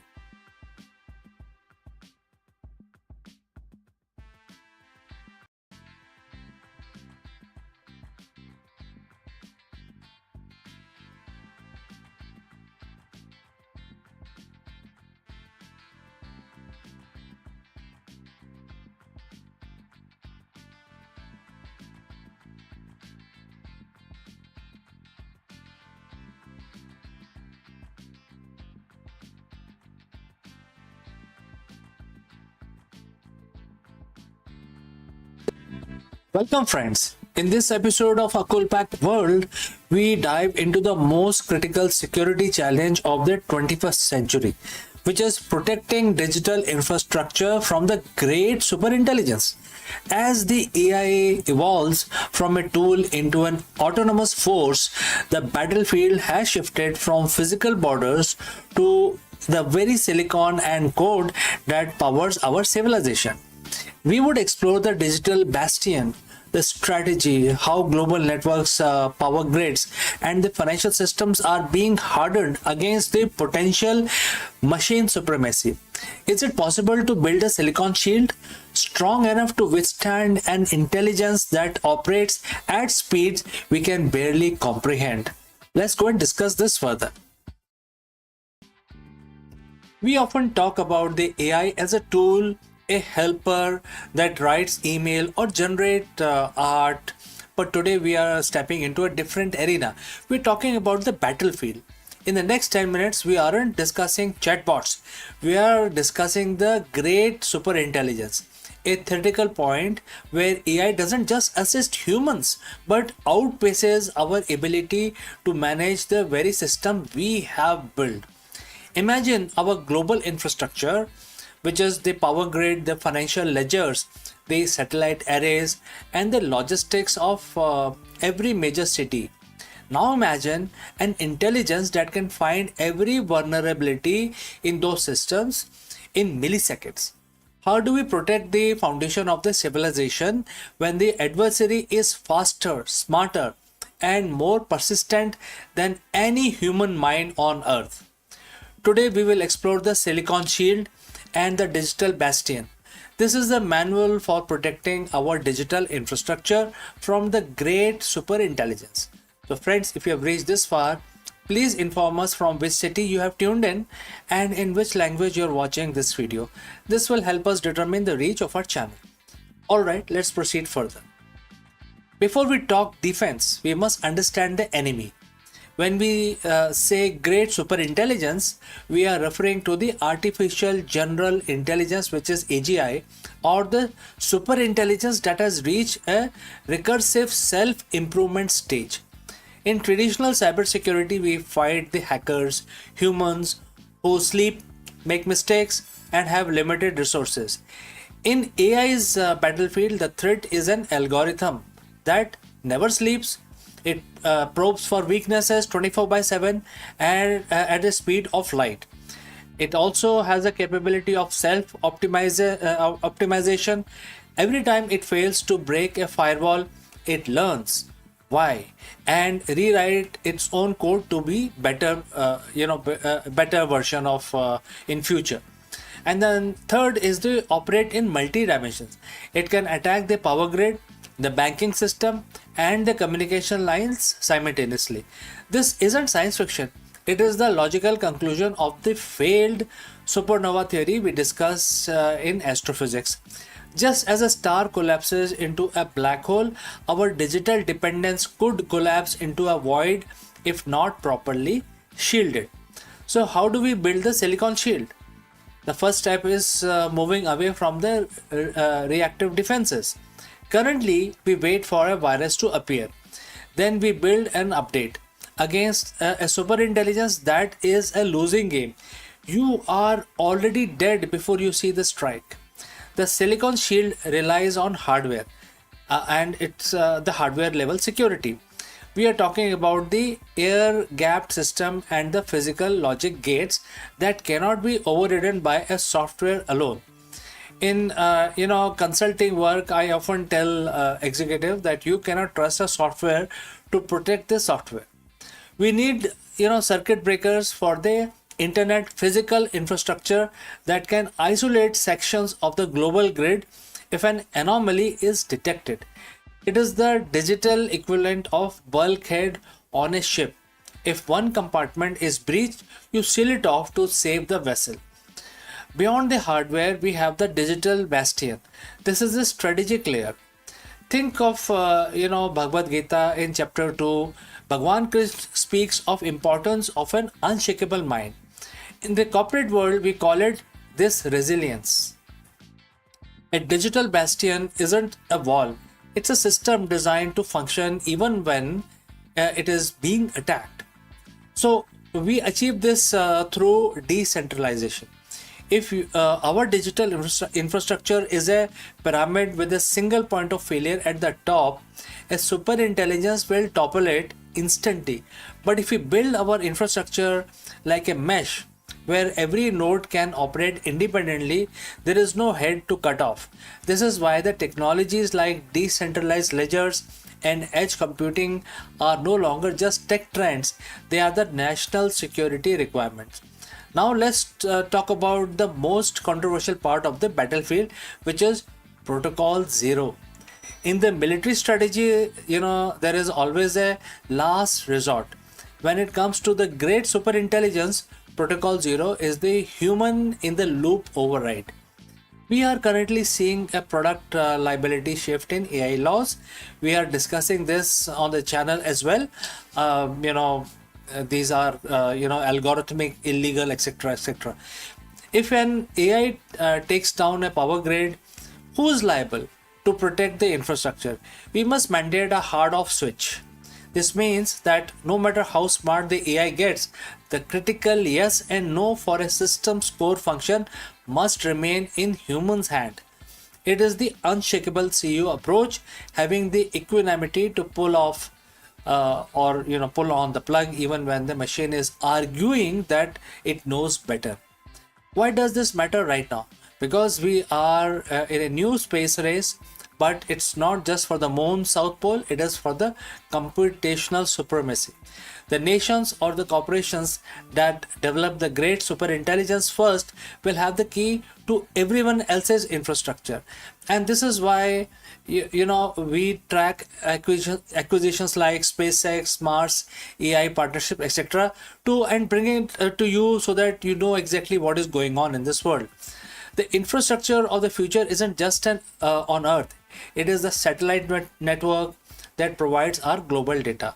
Protecting the battlefield means protecting the high ground, the orbital assets that keep our GPS, our timing for the stock markets, and our military communications alive. If the AI controls the satellite, it controls the planet. We started this video by calling AI as a battlefield, but every battlefield is also a place of opportunity. Protecting our digital infrastructure isn't about fear, it's about strategic liberation. By building more resilient, decentralized, and human centric systems, we actually create a more stable world for everyone. So, friends, whether the stars directly collapse or digital grid is lost, the lesson remains the same. Knowledge is the only true shield. So friends, if you found this deep dive valuable, hit that subscribe button, and if you have any questions, please do not hesitate to send it across to us in the comment section below. I am CK, and this has been a look into AI battlefield. Stay curious, stay strategic, and I will see you very soon in the next one. Before I go, I will have to speak few words about our affiliate partner. Stop settling for a good enough video. If your built-in laptop camera looks like a grainy mess, it is time for an upgrade. Want to instantly level up your video presence? I like to present the Lenovo Performance FHD webcam. This is a game changer for your desktop setup. Technically, this is packed. It has a very sensitive RGB sensor, very crisp photographs it takes. Also comes with 2 microphones on board, which helps you to record very clear voice in stereophonic format. And these microphones are very sensitive. You can actually move away from the camera up to 2 meters, and these microphones will pick up your voice without any problem. This is a very strong piece. This is very sturdy.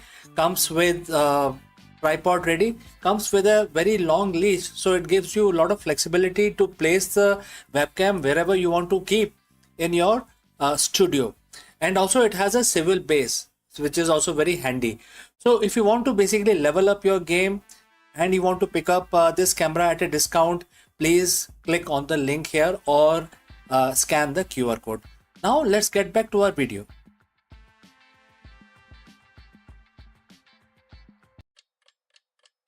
Engines of tomorrow are no longer bound by a single choice.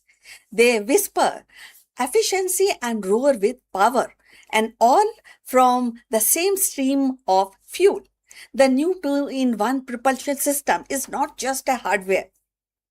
It is a promise of a lighter spacecraft, smarter journey, and future where Mars feel closer than ever. So let's find out more about this. In the quiet laboratories where the engineers dream of carrying humanity farther than ever before, a new kind of engine hums with the promise.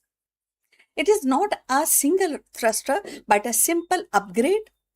And also not a simple upgrade. That's what I want to just tell you and inform you. It is a kind of hybrid marvel, and which is a 2-in-1 propulsion system that can feed monopropellant fuel into both electrical and chemical thrusters.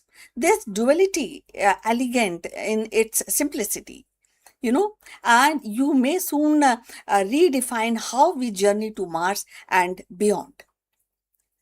So for decades, the spacecraft designers have wrestled with the dilemma.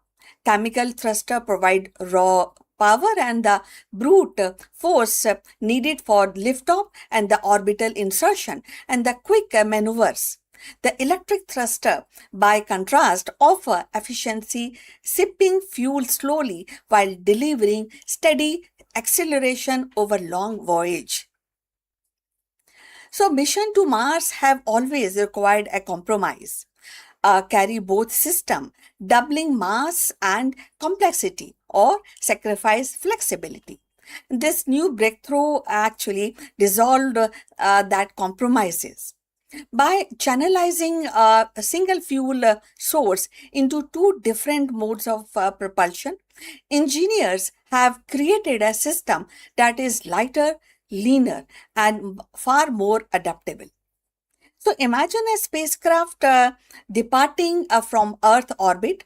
At first, it fire its chemical thruster, burning with this urgency to actually escape velocity. Then once freed from the Earth gravitational forces, the same fuel is redirected into electric thruster, whispering ions into the void, pushing the craft steadily and towards the Mars. No need for separate tanks, valves, or redundant system. One fuel, two engine, and infinite possibilities. So the implication actually ripple outward. Reduced mass means more room for scientific instruments, habitats, or supplies for astronauts. And simplified architectures means fewer points of failure, critical advantage when the mission stretch across millions of kilometers. And versatility of this kind of versatility actually means that spacecraft can adapt mid-journey, switching between power and efficiency as condition demands. For Mars mission, where every kilometer counts and every maneuver must be precise, this innovation could be the difference between success and stagnation. So if you have reached this far, please inform us from which city you have tuned in and in which language you are watching this video. This will help us to determine the reach of our channel. So now let's continue with our discussion. So, beyond Mars, the system hint at a new philosophy of exploration. Hybrid propulsion embodies resilience, the ability to shift gears in the face of uncertainty. It mirrors the adaptability humanity itself must embrace as we step into interplanetary life. So, just as explorer once carried sails and oars to masters both wind and current. Further, spacecraft may carry this dual thruster to master both speed and endurance. The upcoming in-space test will be more than a technical trial. It will be rehearsal for future. Engineers will watch closely as the system transition between modes as fuel flow seamlessly from one chamber to another, as the spacecraft responds with the agility. So, if successful, the test will mark a turning point. Propulsion not as a burden of choice, but a symphony of possibilities. So, in the grand arc of exploration, breakthrough often arrive quickly, tucked inside the engineering papers, yet their echoes resounds across the generation. In two-in-one propulsion system may one day be remembered as the invention that unlocked Mars, the key that opened the doors to solar system alive with the human footprints. So for now, it is a promise, an elegant solution waiting to prove itself in the silence of space, where every whisper of the thrust carries as closer to the new world. So new findings, new inventions, and new footmarks. So in the silence of the space, where every kilometer carried the very spark of thrust matters actually. And this hybrid engine stands as a symbol of ingenuity. By merging power with precision, it promises to lighten our journey and lengthen our reach. So if the upcoming test succeeds, it will not only simplify the path to Mars, but also mark the dawn of a new era where one stream of fuel carries humanity towards many horizons. So we have come to the end of this discussion. So if you feel like adding to this discussion, you want to add your viewpoint on this, please write in the comment section. We will definitely reply you. And also please like and subscribe our channel, and see you in the next one very soon. See you. Bye-bye.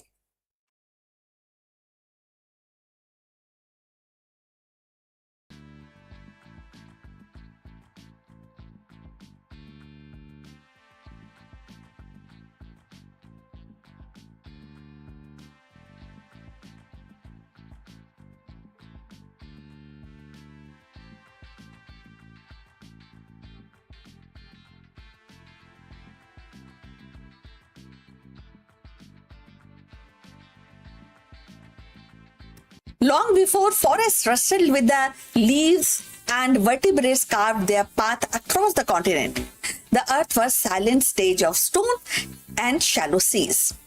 Into this barren expanse creep the first arthropods, segmented, many legs being, and whose fossilized remain now tells a story of audacity and survival.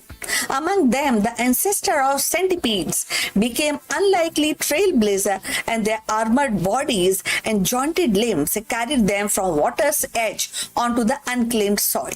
So let's find out more. In the dim corridors of Earth's deep past, long before the forests shaded their continents or vertebrates roamed the land, the first arthropods began their tentative march from water to soil.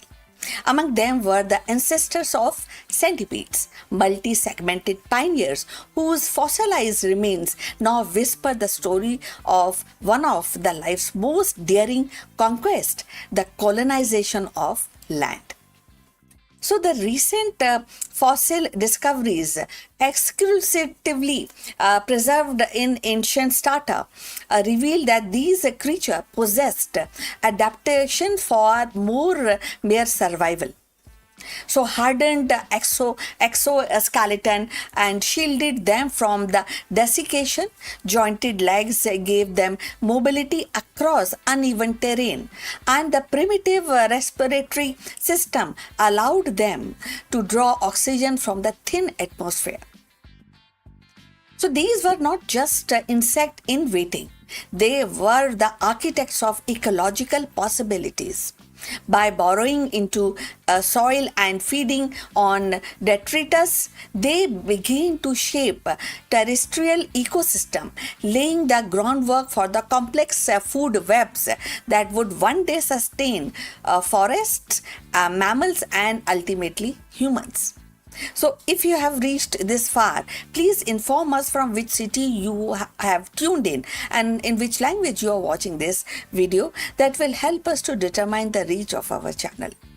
So, moving forward, the conquest of land by arthropods were more than a biological milestone. It was planetary transformation. With their arrival, the barren continents became animated landscape, and nutrients cycle accelerated, and organic matter decomposed more efficiently, and the soil itself became fertile. So, in essence, these early centipedes ancestors were the engineer of habitability, turning rock into earth. And if we think about 2026 and beyond, the resonance of their journey is striking. Humanity now stands at its own frontier of planetary conquest, the dream of colonizing Mars and beyond. So, just as arthropods once solved the puzzle of breathing air and resisting dryness, we grapple with the challenges of sustaining life in alien environment. The fossils remind us that the adaptation is not a single leap, but a series of ingenious solutions, and each one opening doors for future generations. Moreover, the study of these ancient pioneers inform us the modern science in an unexpected way. Their physiology offers clues about resilience of environmental stress and inspiring biometrics design in robotics or material science. In their ecological role underscores the importance of small, often overlooked organism into stabilizing ecosystem, a lesson critical as we confront or we are on the verge of biodiversity loss and climate change. In 2026, when discussions of planetary stewardship and dominance global forum, the centipede's ancestors became unlikely teachers. Remind us that survival hinges on cooperation with the environment, not the domination of it. So, looking beyond, the implication stretch into a philosophy. The fossil challenges our anthropomorphic narration into showing that the true trailblazer of terrestrial life were not mighty dinosaurs or towering trees, but a humble, many-legged arthropods. And their march onto land was a quiet revolution, one that redefines Earth destiny. In the same way, our own steps into space may not be marked by grand gestures, but by small incremental innovation, and each as vital as the centipede's first breath of air. So thus the story of ancient centipede's ancestor is not confined to dusty rocks in a museum. It is a living parable for our age, a reminder that the conquest of new worlds begin with the fragile experiments, that the resilience is born of adaptation, and that the smallest creature can leave the largest footprint on the history. As we move through 2026 and beyond, their legacy urges us to trend thoughtfully, to innovate boldly, and to recognize that every frontier, whether soil or star, and demands humility as much as ambition. So, the march of those many legged pioneers was not just a step into the soil, it was the first rehearsal of resilience. The earliest proof that life could reinvent itself to meet new frontiers. And in their quiet conquest, they transformed a barren stone into a fertile earth. And in doing so, they wrote the opening chapter of terrestrial history. As we stand in 2026, poised at our own threshold of planetary exploration, their legacy echoes across the time. Survival is born of adaptation. Progress is carved by persistence, and the smallest step can alter the destinies of the world. So the centipede's ancestors reminds us that every frontier, whether soil beneath our feet or the star above our head, demands humility and ingenuity and definitely a great amount of courage. So we have come to the end of this subject. I will look forward for your comments on this subject. Thanks for watching. Please like and subscribe our channel and see you in the next one. But before we end, few words about our affiliate partner. Stop settling for a good enough video. If your built-in laptop camera looks like a grainy mess, it is time for an upgrade. Want to instantly level up your video presence? I like to present the Lenovo Performance FHD webcam. This is a game changer for your desktop setup. Technically, this is packed. It has a very sensitive RGB sensor, very crisp photographs it takes. Also comes with 2 microphones on board, which helps you to record very clear voice in stereophonic format. And these microphones are very sensitive. You can actually move away from the camera up to 2 meters and these microphones will pick up your voice without any problem. This is a very strong piece. This is very sturdy. Comes with tripod ready. Comes with a very long leash, so it gives you a lot of flexibility to place the webcam wherever you want to keep in your studio. And also it has a swivel base, which is also very handy. So if you want to basically level up your game and you want to pick up this camera at a discount, please click on the link here or scan the QR code. Now let's get back to our video.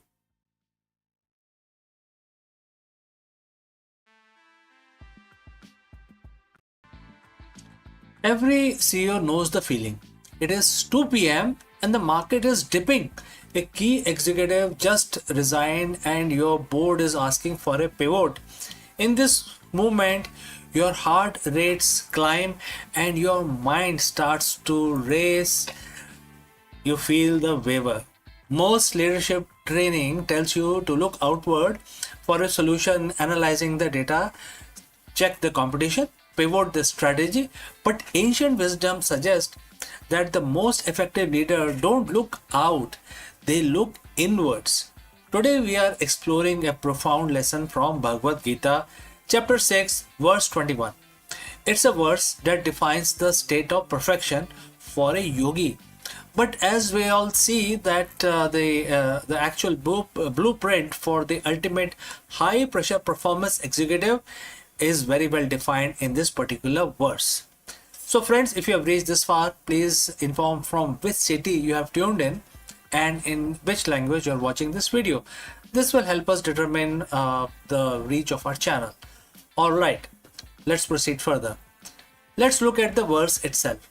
It says, on attaining perfection, the yogi sees the soul through the purified mind and experience inner joy. In this joyous state of pure bliss or samadhi, which is beyond comprehension of the senses, he never wavers from the path. And the quote close. There are 3 key pillars here that applies directly to you as a leader. Number one is the purified mind. So in business, we call this clarity. Number two is beyond the senses. In business, we call this vision. And number three is the unwavering path. And in business, we call this execution. The word suggests that never wavering isn't a result of willpower or being tough. It's a result of a specific internal state called samadhi. The word state, with seeing through purified mind, what does a dirty or a cluttered mind look like for a CEO? It's a mind filled with noise, fear of failure, the egos, and need for validation. Also, distraction of the short-term gains. All the distraction that you may get because of the short-term gains. When your mind is cluttered, you aren't seeing reality. You are seeing a projection of the reality. You react to the news rather than responding to the truth. Learning in the context of this verse isn't about reading more spreadsheets. It's about purifying the lens. When a leader purifies their mind through meditation, reflection, or radical honesty, they see the soul of the business. They see the core purpose, and when you see the core clearly, the external chaos loses its power, which would eventually distracted you. But then you are, saving yourself from that distraction. Next, the Gita mentions a joy that is beyond comprehension of the senses. This is the part which most business schools miss. We are taught to rely entirely on our senses. What we can see in a report, hear in a meeting, or touch in a product. But the most iconic leaders think like Steve Jobs, Indra Nooyi, or Howard Schultz often made their biggest move based on something beyond the senses. They had an inner conviction that defied the current data. Bhagavad Gita calls this samadhi. For a CEO, this is the flow state. It is that moment where you are so aligned with your purpose that you experience a quiet inner joy even in the middle of a crisis. Why is this joy important? Because if your happiness depends on your stock price, which is a sensory input, you will waver every time the market fluctuates. But if your joy comes from an internal alignment with your mission, you become a bulletproof CEO. The final promise of the verse is the most important, and that is, he never wavers from the path. In the corporate world, wavering is expensive. It leads to confused teams, wasted resources, and lost market share. Leaders waver because they are searching for external certainty. But as verse 21 teaches us, certainty is an inside job. When you have experienced that inner joy and pure bliss of clarity, you no longer need the world to tell you that you are right? You stay the course because you know the course. This isn't stubbornness. Stubbornness is an ego-driven refusal to change. Unwavering leadership is a soul-driven commitment to a truth that you have perceived through clear mind. So how do you apply this today? You don't need to move to Himalayas to find that state. You find it in the micro moments of your day. Before your next meeting, take 2 minutes to purify the lens. Strip away the ego and the fear. Ask, what is the core truth here? When things go wrong, check your joy. If your peace is gone, you have slipped back into the world of senses. Reconnect with your why. Commit to the path. Once you see the truth through a clear mind, trust it. The best leaders never waver because they aren't following the world. They are leading from a place where the world cannot touch them. So, friends, go forth and lead with that unshakable clarity. We have come to the end of our lesson today. Before I close this session, a word about our affiliate partner. Stop settling for a good enough video. If your built-in laptop camera looks like a grainy mess, it is time for an upgrade. Want to instantly level up your video presence? I like to present the Lenovo Performance FHD webcam. This is a game changer for your desktop setup. Technically, this is packed.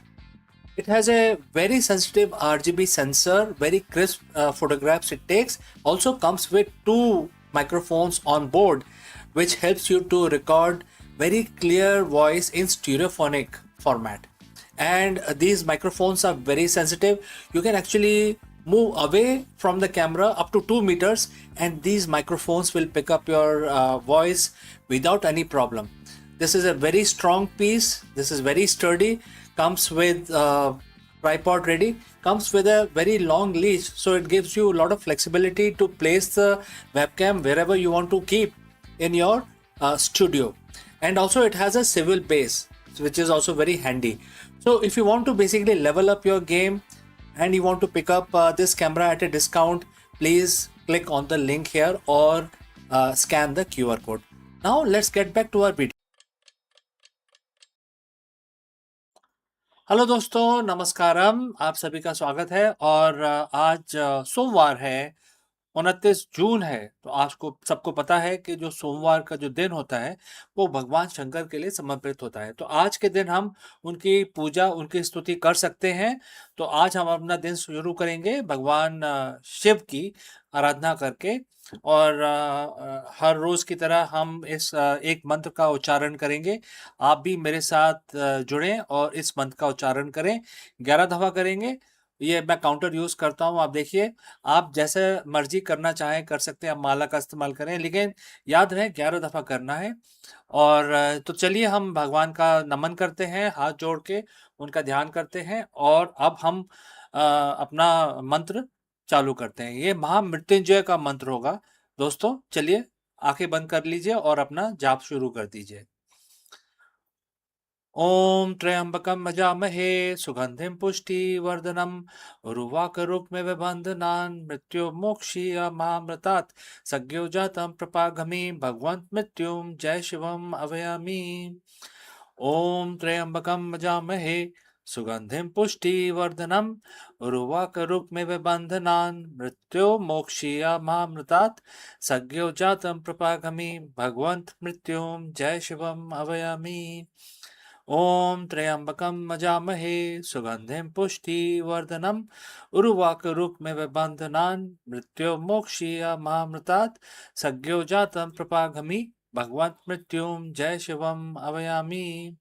ओम त्र्यंबकं यजामहे सुगंधिं पुष्टिवर्धनम् उर्वारुकमिव बन्धनान् मृत्युर्मोक्षीयमामृतात् सद्यो जातं प्रपागमि भगवन्तं मृत्युं जय शिवम् अभयामि।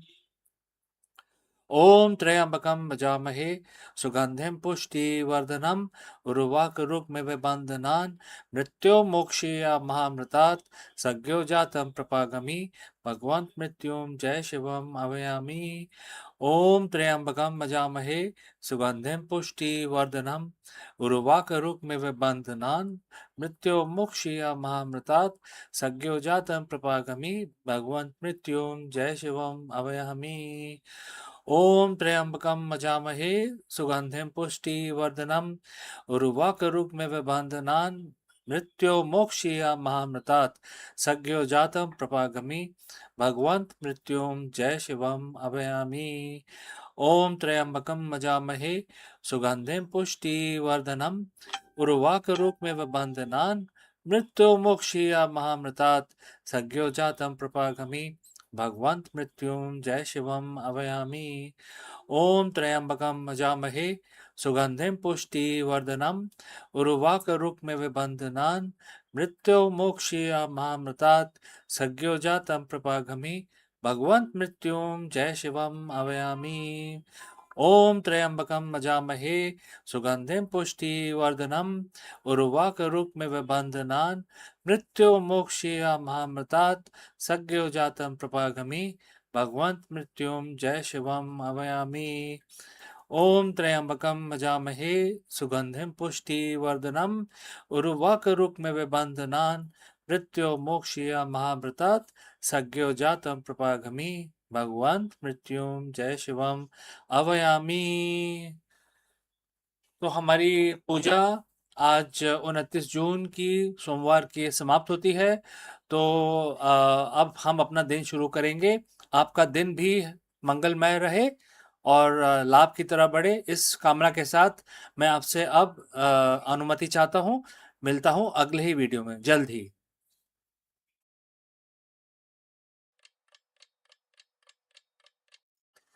नमस्कार दोस्तों। श्री गुरु चरण सरोज रज निजमन मुकुर सुधार बरनव रघुवर बिमल जसु जो दायक फल चार बुद्धिहीन तनु जानु के सुमरो पवन कुमार बल बुद्धि विद्या देहु मोहे हरेऊ कलेश विकार। जय हनुमान ज्ञान गुण सागर जय कपीस तिहु लोक उजागर रामदूत अतुलित बल धामा अंजनी पुत्र पवन सुत नामा महावीर विक्रम बजरंगी कुमति निवार सुमत के संगी कंचन वरन विराज सुवेसा कानन कुंडल कुंचित केसा हाथ वज्र ओ ध्वजा विराजे कांधे मुंह जनेऊ साजे शंकर सुवन केसरी नंदन तेज प्रताप महाजगवंदन विद्यावान गुणी अति चातुर राम काज करिवे को आतुर प्रभु चरित्र सुनवे को रसिया राम लखन सीता मन बसिया सूक्ष्म रूप धरी सियहि दिखावा विकट रूप धरी लंक जरावा भीम रूप धरी असुर सहारे रामचंद्र जी के काज संवारे लाए सजीवन लखन जी आए श्री रघुवीर हर्ष उर लाए रघुपत कीन्ही बहुत बड़ाई तुम मम प्रिय भरत संभाई सहस बदन तुमरो यश गावे अस कहे श्रीपति कंठ लगावे सनकादि ब्रह्मादि मुनीसा नारद सारद सहित अहिसा जम कुबेर दिक्पाल जहां थे कवि कोविद कह सके कहा थे तुम उपकार सुग्रीव वही कीना राम मिलाए राजपद दीना तुमरो मंत्र विभीषण माना लंकेश्वर भय सब जग जाना जुग सहस्त्र जोजन पर भानु लीलियो ताही मधुर फल जानो प्रभु मुद्रिका मेर मुख माही जलधि लांगय अचरज नाही दुर्गम काज जगत के जेते सुगम अनुग्रह तुमरे तेते राम दुआरे तुम रखवाले होत न आज्ञा बिन पैसारे सब सुख लहे तुम्हारी सरना तुम रक्षक काहू को डरना आपन तेज समारो आपे तीनों लोग हाँकते कांपे भूत पिशाच निकट नहीं आवे महावीर जब नाम सुनावे नासे रोग हरे सब पीरा जपत निरंतर हनुमत बीरा संकट ते हनुमान छुड़ावे मन कर्म वचन ध्यान जो लावे सब पर राम तपस्वी राजा तिनके काज सकल तुम साजा और मनोरथ जो कोई लाए सोई अमित जीवन फल पाए चारों जुग प्रताप तुम्हारा है प्रसिद्ध जगत उजियारा साधु संत के तुम रखवाले असुर निकंदन राम दुआरे अस सिद्धि नौ निधि के दाता अस पर दीन जानकी माता राम रसायन तुमरे पासा सदा रहो रघुपति के दासा तुमरे भजन राम को पावे जन्म जन्म के दुख बिसरावे अंत काल रघुबर पुर जाई जहाँ जन्म हरि भक्त कहाई और देवता चित न धरे हनुमत से ही सब सुख करे संकट कटे मिटे सब पीरा जो सुमरे हनुमत बलबीरा जय जय जय हनुमान गुसाई कृपा करो गुरुदेव की नाई जो सतपार पाठ कर कोई छूटे बंदी महा सुख होई जो ये पढ़े हनुमान चालीसा होए सिद्धि साखी गौरी सब तुलसीदास सदा हरि चेरा कीजिए नाथ हृदय में डेरा पवन तनय संकट हरन मंगल मूरत रूप राम लखन सीता सहित हृदय बसो सुरभूप जय श्री राम जय श्री राम जय Shri Ram.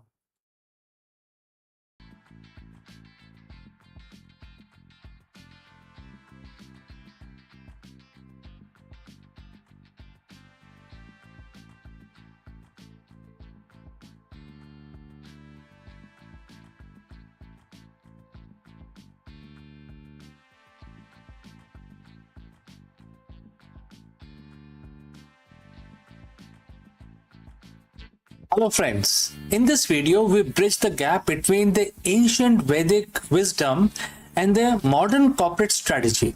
We dive deep into Bhagavad Gita where Bhagwan Krishna warns that those without faith in this dharma are bound to the cycle of birth and death. For the modern CEO, this isn't just a spiritual philosophy, it's a warning about the strategic stagnation. If you lack the conviction in the dharma of continuous learning and adaptation, your business is destined to repeat the same failures, hire the same wrong people, and miss the same market shift over and over again. Let us discuss this further. Think about your last three major business failures: the missed quarterly target, the product launch that fizzled out, and the star hire who ended up being a toxic culture fit. Now, look closer. Do they share a pattern? Most CEO believes they are facing new challenges every day. But if you strip away the tech stack and the industry jargon, you often find that the leaders are simply reliving the same mistake in different costumes. In the business world, we call this stagnation. In the Asian wisdom, it is called the infinite loop. Today, we are exploring the profound warning from Bhagavad Gita, specifically mentioned in chapter 9, verse 3. And how it explains why some leaders evolve while others are destined to stay trapped in a cycle of birth and death within their own careers. So friends, if you have reached this far, please inform us from which city you have tuned in and in which language you are watching this video. This will help us determine the reach of our channel. Alright, let's proceed further and let's look at the verse itself. And the quote starts: "Those who lack faith in this dharma, O scorcher of foes, do not attain me. They return to the path of cycle and death of the world." To the CEO, this might sound purely religious, but let's look at the mechanics. The two key terms here are dharma and sansara, which is the cycle.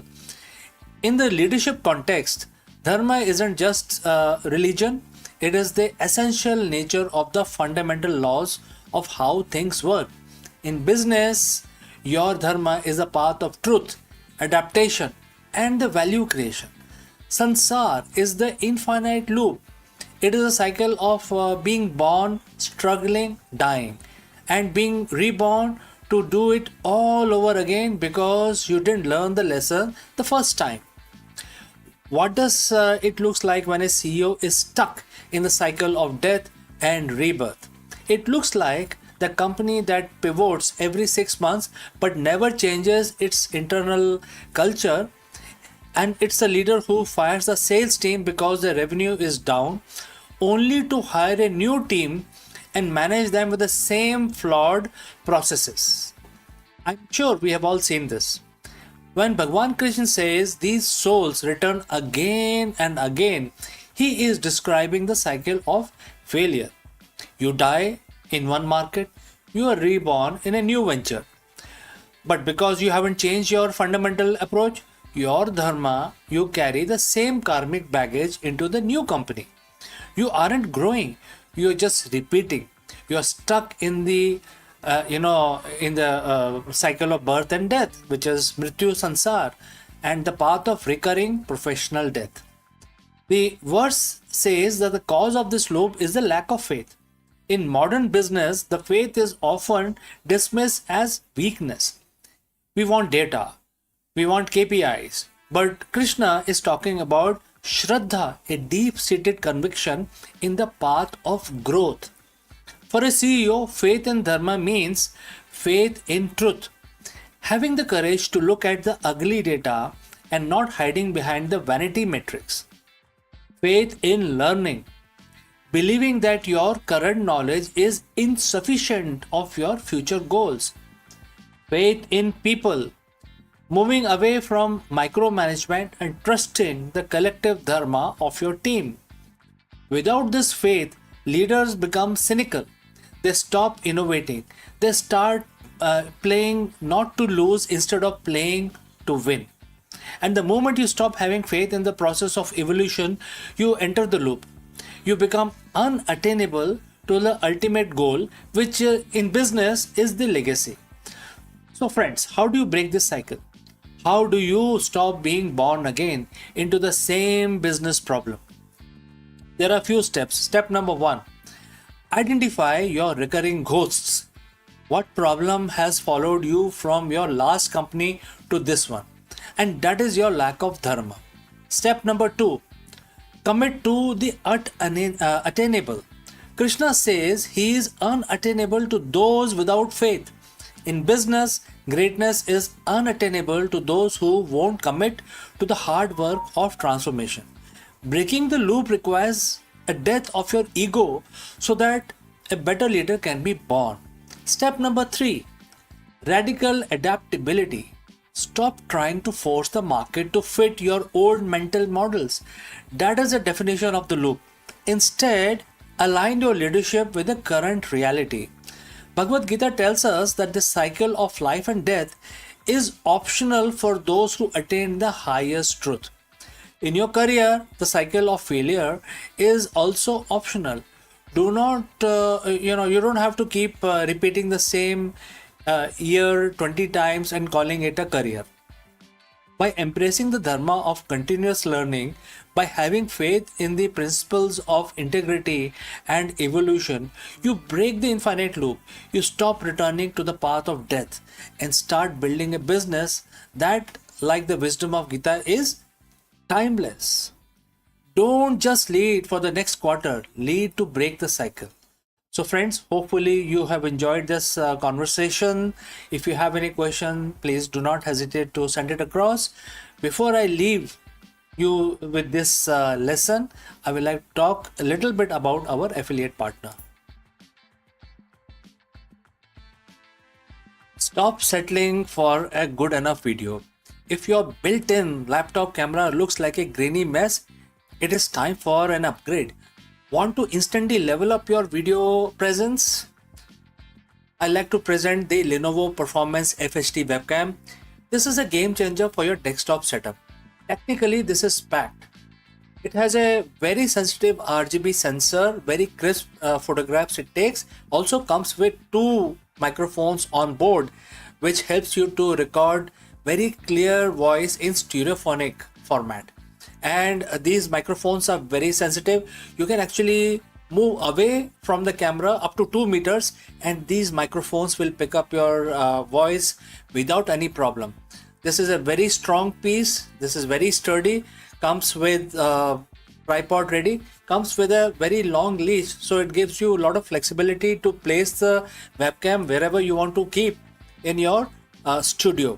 And also it has a swivel base, which is also very handy.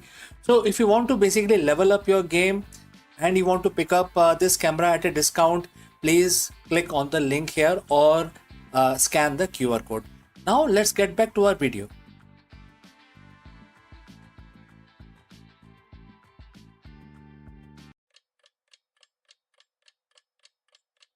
Hello friends and namaskar. Let me ask you, are you leading your company through a chaos or are you creating a legacy that transcends market volatility? In this video, we decode the profound wisdom found in Bhagavad Gita and try to answer this question. For a CEO, this isn't just a philosophical statement. It's a master class in resilient leadership.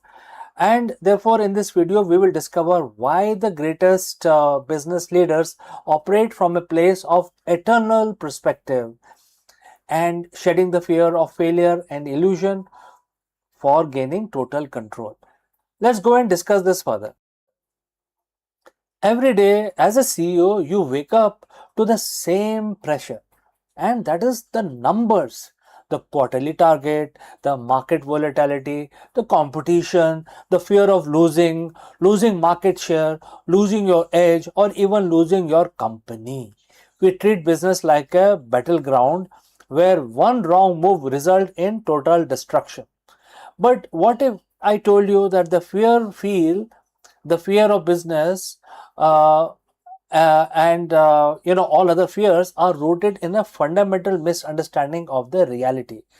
Today we are stepping beyond the balance sheet and we are looking at 5,000-year-old secret from Bhagavad Gita that changes everything about how you lead, how you decide, and how you survive.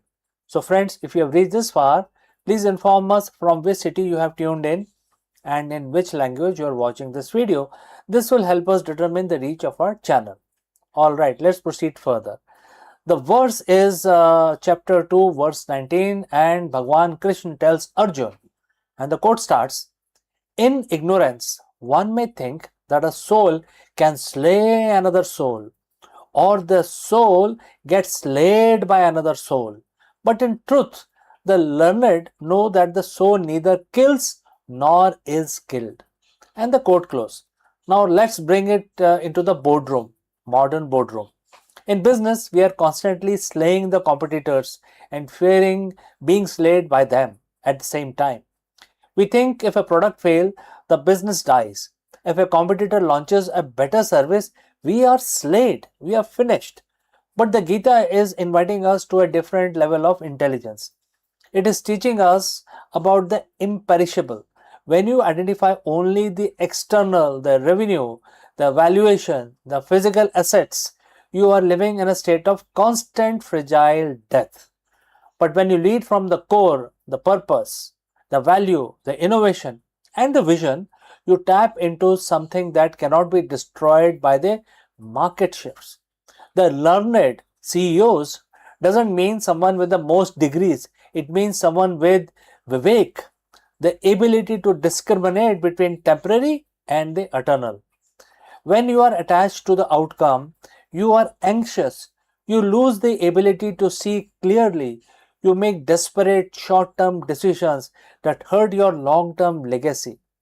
True leadership is performing your duty, your dharma, with total intensity, but without paralyzing fear of the results. So, when you stop fearing the death of your plans, you stop being prisoner to the market data. You become a pioneer, not a defender. So, how do we apply this, in our daily life? And therefore, I would like to provide three perspectives from my side. There are three ways to practice the eternal perspective, and that you can practice from tomorrow morning or even today. Choice is yours. First is analyze the imperishable. Ask yourself, if my entire current product line vanish tomorrow, what will remain then? What will happen? Is it your team's culture? Is it your unique problem solving process? That is your soul basically. Whatever remains, if everything perishes, is your soul. So identify that and build on that. Number two, detached intensity. Execute your strategy as if everything depends on it, but accept the outcome as if you are a gardener. You plant the seed, but you don't dictate the weather, right? Number three is a perspective shift. So, next time a crisis hit, stop and ask, is this the end of the soul of this company, or is it just a change in the market? Don't let the temporary slaying of a project break your focus on a long term vision. Business is not just about the transaction, it's about the transformation. When you stop leading out of fear, you start leading out of power. You're not the victim of the market, you are the architect of a vision that transcends the ups and downs of any single fiscal year. Move beyond the balance sheet, lead with the wisdom that understands what truly lasts. So, friends, if you found this perspective shift valuable, I want to hear from you in the comments below. Tell me, what is one fear you have been carrying that you are, ready to let go of? And we will learn it together. We will discuss in the future episode. So, friends, if you have any questions, as I mentioned, please leave them in the comments, and I will see you very soon in the next one. Have a nice day.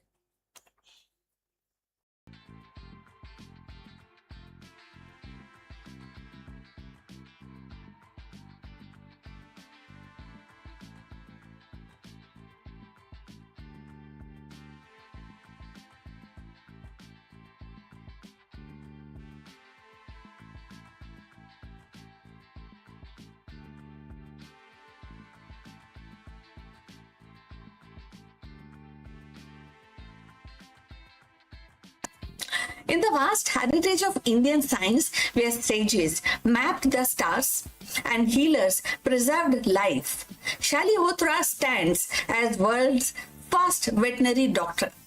His Shalihotra Samhita, composed over 2 millennia ago, transformed the care of horses from battlefield necessity into a discipline of compassion and precision. In 2026, his vision feels strikingly modern, reminding us that the true science serve not only the progress but empathy for all living beings. So let us find out more about Shalihotra, the veterinary doctor. In the annals of ancient Indian science, where the sages mapped the stars and physician healed the body, one figure stands out for turning his gaze towards the animal kingdom. Shalihotra, often hailed as the father of veterinary science, lived around 3rd century BC and composed Shalihotra Samhita, a monumental text devoted to the care and treatment and the anatomy of horses. At times when horses were the lifeblood of armies, agriculture, and trade, his work was not merely technical, it was civilizational. As Shalihotra Samhita contained over 12,000 verses detailing diseases, surgical procedures, and preventive care for horses.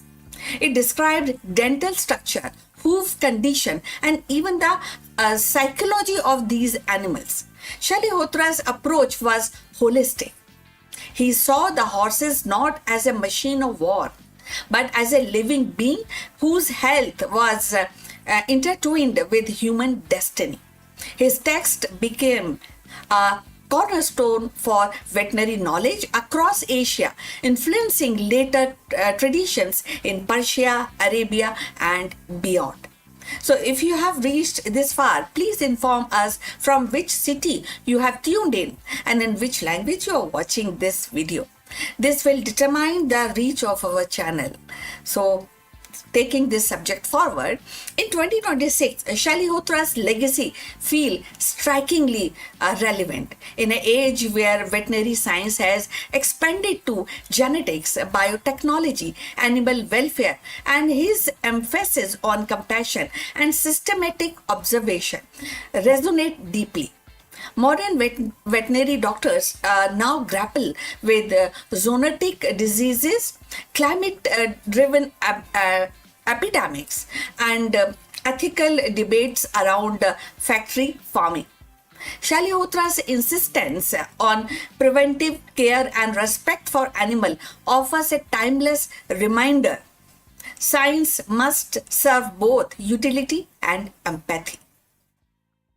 The echoes of his work can be seen in today's One Health movement, which recognizes the interconnectedness of human, animal, and environmental health. Just as Shalihotra understood that the well-being of horses shape the well-being of society, modern scientists acknowledge that pandemic, food security, and ecological balance depends on how we treat animals, how we behave with the animals. His vision, born in ancient India, aligned seamlessly with the global challenges of 2026. Moreover, Shalihotra's contribution highlights that India's role in pioneering scientific thought long before the modern institution. In the classroom and galleries today, his name stands along the side of Sushruta, who is the father of surgery, and Charak, and of course the Aryabhat, as a proof that science in India was never confined to human medicines or mathematics. It embraced the full spectrum of life. His work reminds us that the innovation is not only about discovering new technologies, but also about nurturing the bond between species. Shalihotra's story is not just about horses. It is about humanity's evolving relationship with living world. His verses whisper across the centuries that knowledge without compassion is incomplete. And the caring of animal is caring of ourselves. So, as veterinary science in 2026 explores that gene editing, AI driven diagnostics, and sustainable livestock practices, Shalihotra's spirit lingers, urging the balance between the progress and the ethics. Shalihotra's legacy definitely whisper across the century, and the health of animal is inseparable from the destiny of humankind. As veterinary science embrace AIs and genetic therapies and One Health initiative in 2026, his timeless wisdom endures, urging balance between innovation and compassion. So now we have come to the end of this subject, this live streaming. Please like and subscribe our channel. We look forward your comments on this topic. We'll meet again. But before we end, a few words about our affiliate partner. Stop settling for a good enough video. If your built-in laptop camera looks like a grainy mess, it is time for an upgrade. Want to instantly level up your video presence? I like to present the Lenovo Performance FHD webcam. This is a game changer for your desktop setup. Technically, this is packed. It has a very sensitive RGB sensor, very crisp photographs it takes. Also comes with 2 microphones on board, which helps you to record very clear voice in stereophonic format. And these microphones are very sensitive. You can actually move away from the camera up to 2 meters and these microphones will pick up your voice without any problem. This is a very strong piece. This is very sturdy. Comes with tripod ready. Comes with a very long leash, so it gives you a lot of flexibility to place the webcam wherever you want to keep in your studio. And also it has a swivel base, which is also very handy. So if you want to basically level up your game and you want to pick up this camera at a discount, please click on the link here or scan the QR code. Now let's get back to our video.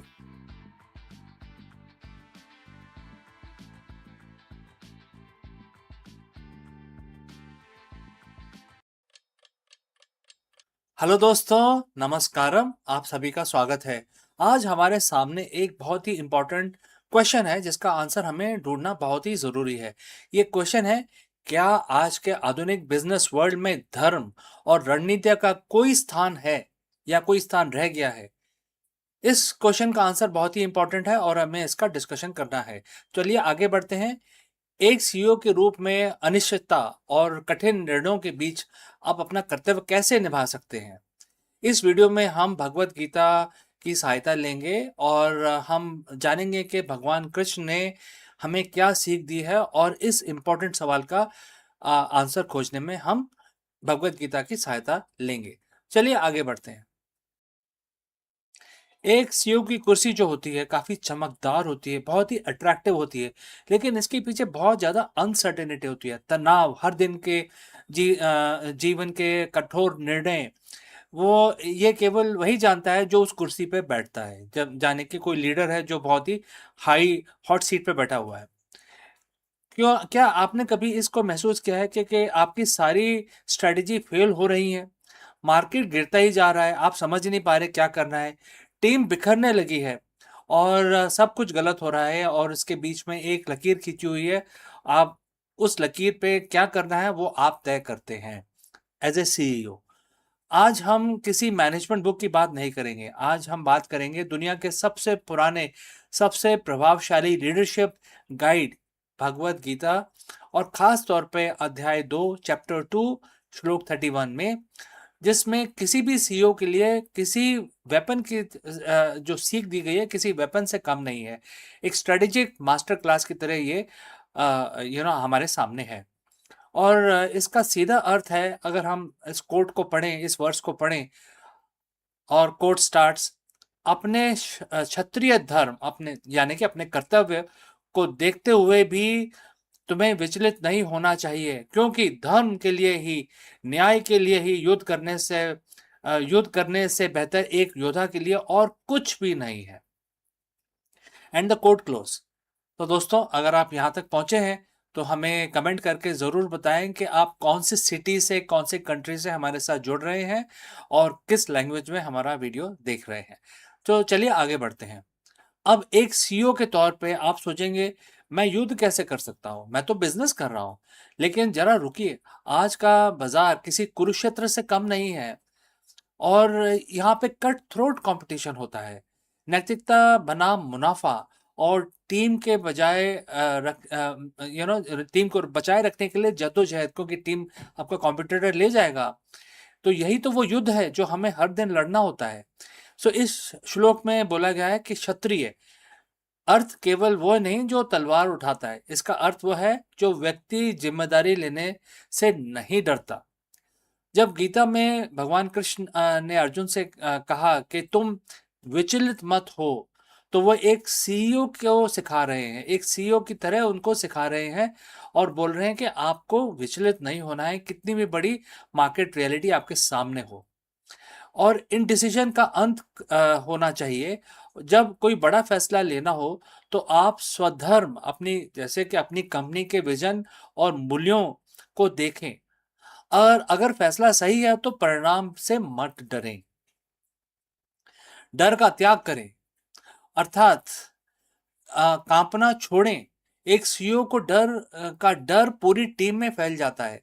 अगर आप डरे हुए हैं तो आपकी रणनीति भी डरी हुई होगी, क्योंकि न्याय के लिए खड़ा होना है, अक्सर मार्केट में टिके रहने के लिए और अनिकता, जिसको अनएथिकल बोलते हैं, रास्ते कई दफ़ा अपना लेते हैं कई लोग, क्योंकि खड़ा रहना है और अनएथिकल जो रास्ता होता है वो थोड़ा सा आसान दिखता है।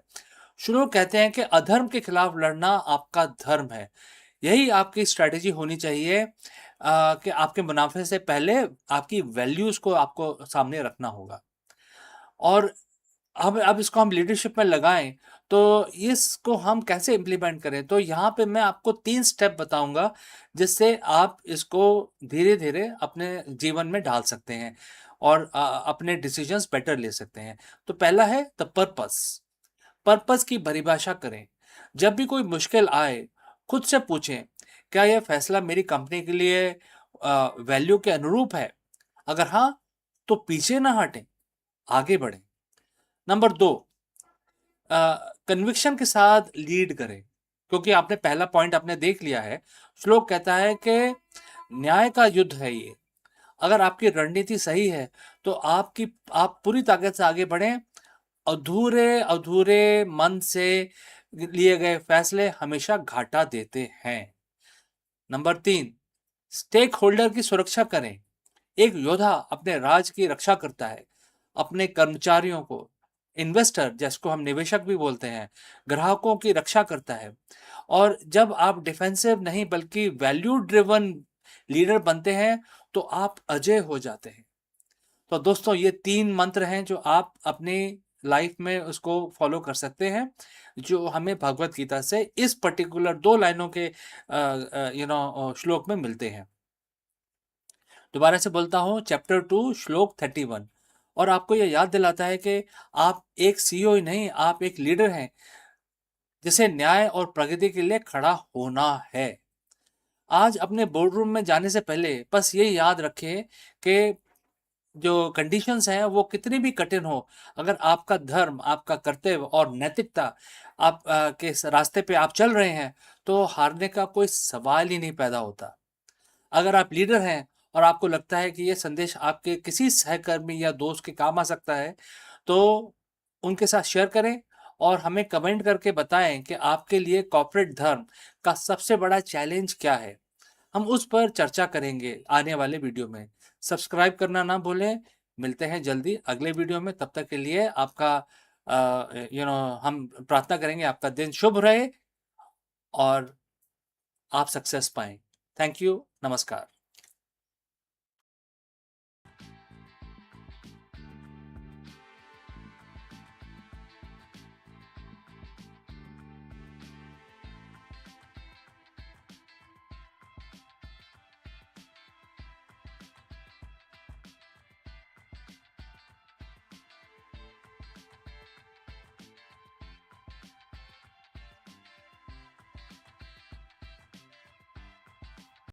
Hello friends, welcome.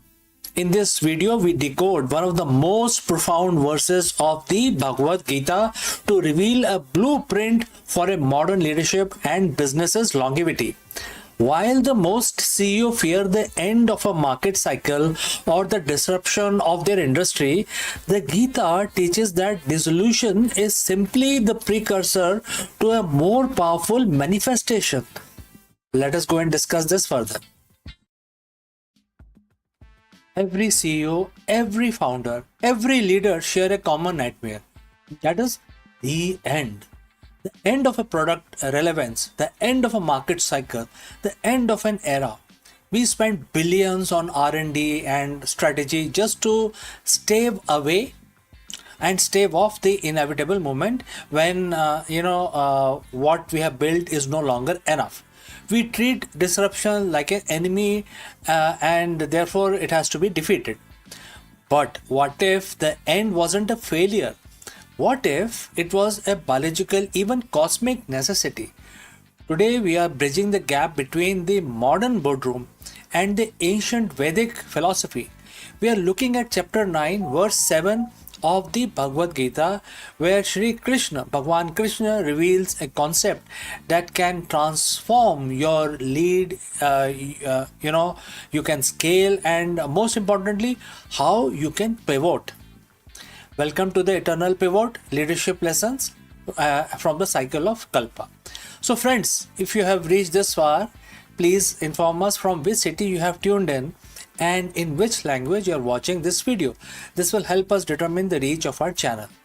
Alright, let's look at the verse.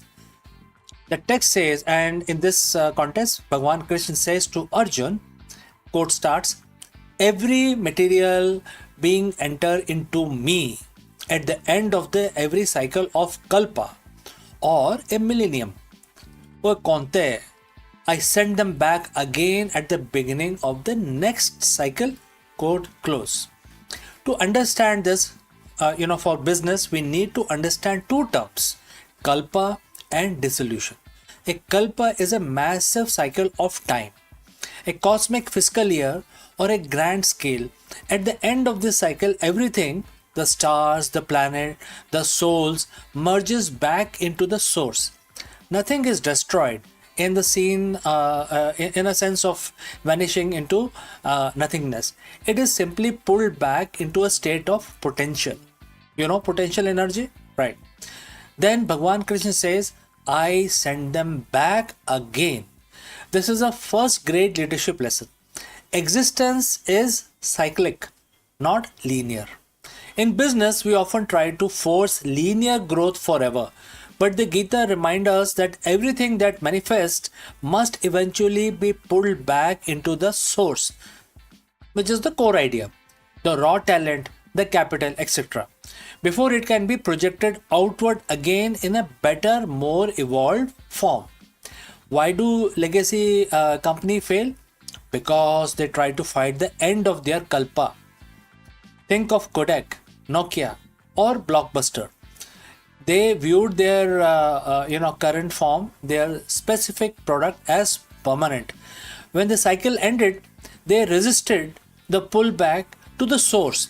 They refused to dissolve their old identity, and as a result, they couldn't be sent back as something new. As a leader, your job is to identify when a cycle is closing. Is your current business model is being that has reached the end of the kalpa, or holding on to strategic simply because it worked in the last millennium? Very profound question, isn't it? I think all of you can try and answer in your business. Bhagwan Krishna wisdom here is about strategic detachment. He doesn't mourn the end of kalpa. He facilitates it because he knows the next cycle is already planned. A Gita aligned CEO doesn't see a market crash as a catastrophe. They see it as the universe clearing the whiteboard for a new, more efficient design. So how do you apply this? We call it the eternal pivot. The eternal pivot is the ability to withdraw your energy, resources, and talent from a dying cycle and bring them back to the source, which in your case is your core purpose. When you pivot, you aren't changing who you are changing how you manifest. There are several things that you need to take care. First, identify the end of the cycle signal. High customer acquisition cost, stagnation in innovation, or a shift in the cultural values. These aren't just problems, they are the kalpa signals. Number two, embrace the dissolution. Don't just fix a broken department. Sometimes you have to dissolve it completely. Let the talent and the capital return to the center. Number three, remanifestation. Ask yourself, if you were starting from scratch today with the wisdom of the past, what would I send back into the world? This is exactly what Krishna does. He doesn't just repeat the previous cycle. He sent beings back again, fresh, renewed, and ready for the new era. Leading from the verse 7 means leading with a cosmic perspective. It removes the ego from the pivot. If you believe you are your current product, a pivot feels like a personal death. But if you see yourself as the facilitator of the cycle, like Bhagwan Krishna of your organization, then the pivot becomes your greatest act of creation. You become a leader who's unshakable. When the industry is in chaos, you are calm because you understand the mechanics of the kalpa. You know that for something to be born, something must first return to the source. You aren't just managing people, you are managing the rhythm of evolution.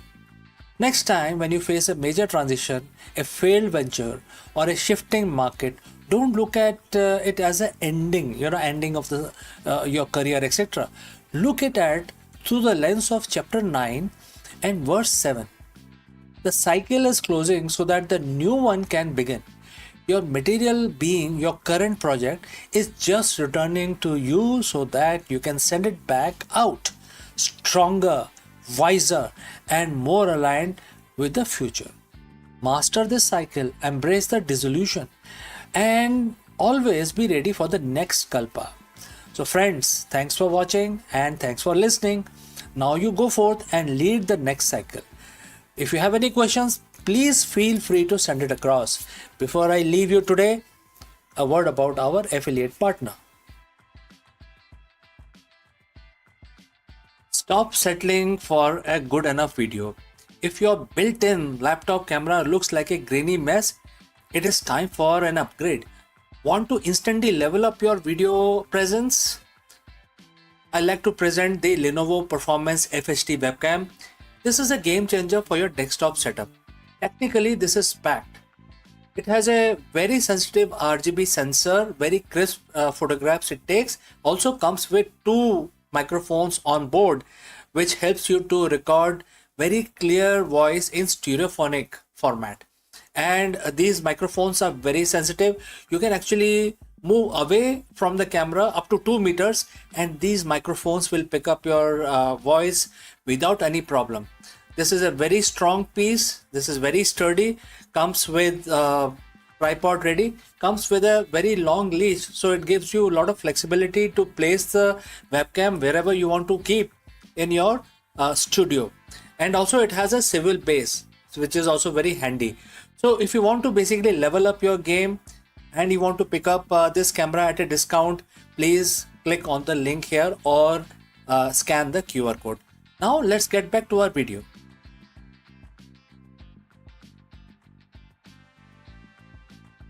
For years, Anthropic Claude was known for as a conversational powerhouse on AI that could reason, that could assist, and also solve the complex tasks. But today, in 2026, the company has decided to redraw the boundaries of creativity. With the debut of Claude design, Anthropic actually has stepped boldly into the visual arena, and where it offers the tool that transform and to the plain language into a polished and presentation prototype and marketing visual. This is not just another AI feature, but it is reimagination of how the idea takes shape. No templates, no plain canvases, just words flowing into images. For entrepreneurs, for educators and the creators, Claude design promises speed and accessibility.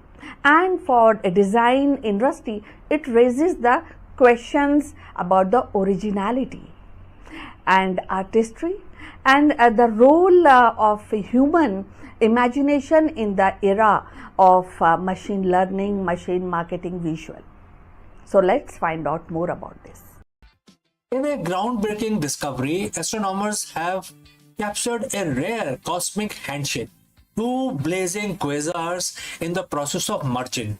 Located billions of light years away, these luminous monsters are powered by supermassive black holes that are spiraling towards each other, destined to become a single, even more powerful and massive entity. What is going on here? Let us explore this further. Imagine looking at a single point of light in the night sky, a light so bright it outshines the entire galaxy of hundreds of billions of stars. Now imagine looking closer and realizing that the single point isn't one object, it's two, and they are rushing towards each other at millions of miles per hour. Astronomers have just confirmed one of the rarest sights in our universe, a pair of blazing quasars caught in the middle of chaotic, violent merger. This isn't just a pretty light show. It is a snapshot of the early universe, a time when the galaxies were still young and messy.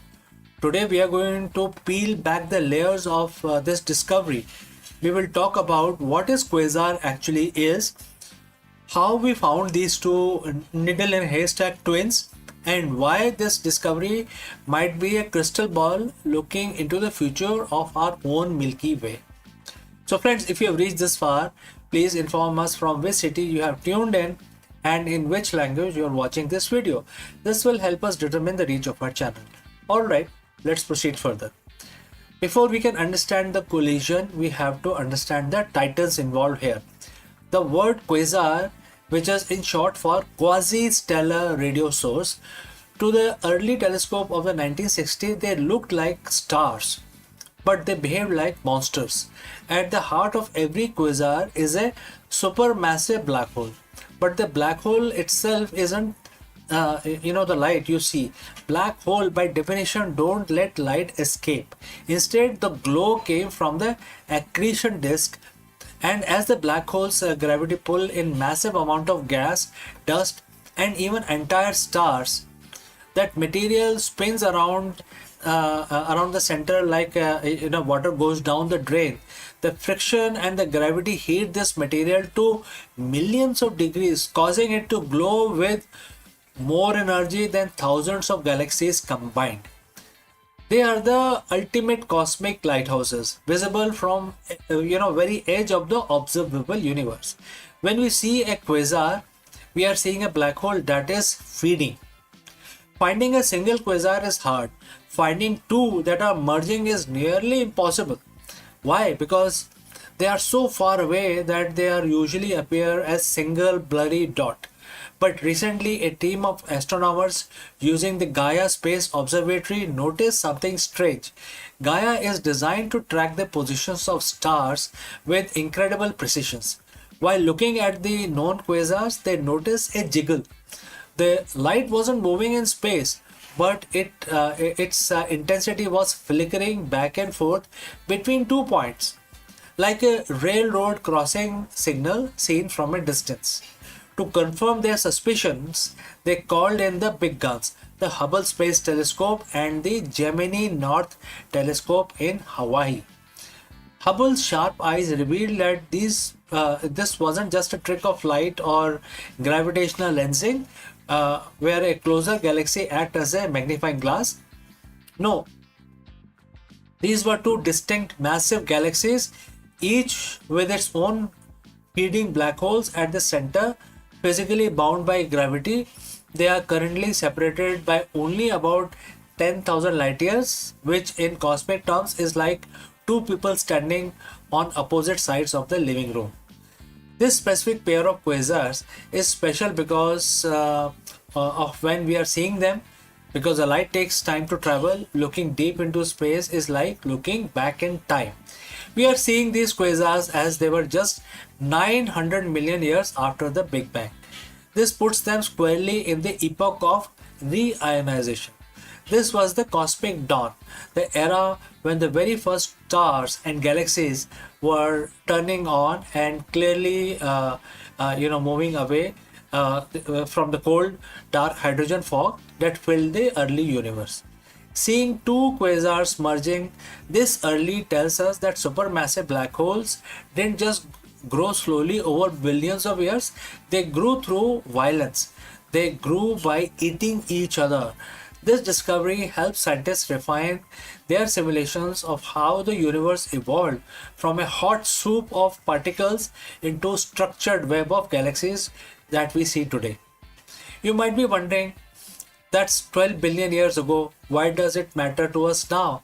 Well, the Great Cosmic Collision is a preview of our own destiny. Right now, our galaxy, the Milky Way, is on a collision course with our neighbor, the Andromeda Galaxy. In about 4 to 5 billion years, our two galaxies will begin the same dance these quasars are doing right now. Our own central black hole Sagittarius A star, which is currently quiet and not feeding, might wake up during the merger.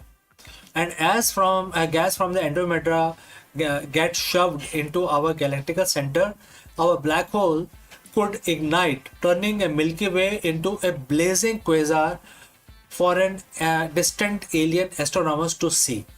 The two quasars we're talking about today have likely already finished their merger. In the now of the universe, they are probably one single gargantuan elliptical galaxy with one massive black hole at its core. We are just not catching the echoes of their ancient battle. It reminds us that the universe is not static place. It's a dynamic, evolving, and often violent masterpiece. Every time we find a pair like this, we add another piece to the puzzle of where we came from, where the cosmos is going, etc. So friends, thanks for joining in on this journey across space and time. If you want to keep exploring the wonders of the universe, make sure to hit the subscribe button. Until next time, please keep looking up. Before I part ways, a word from our affiliate partner. Stop settling for a good enough video.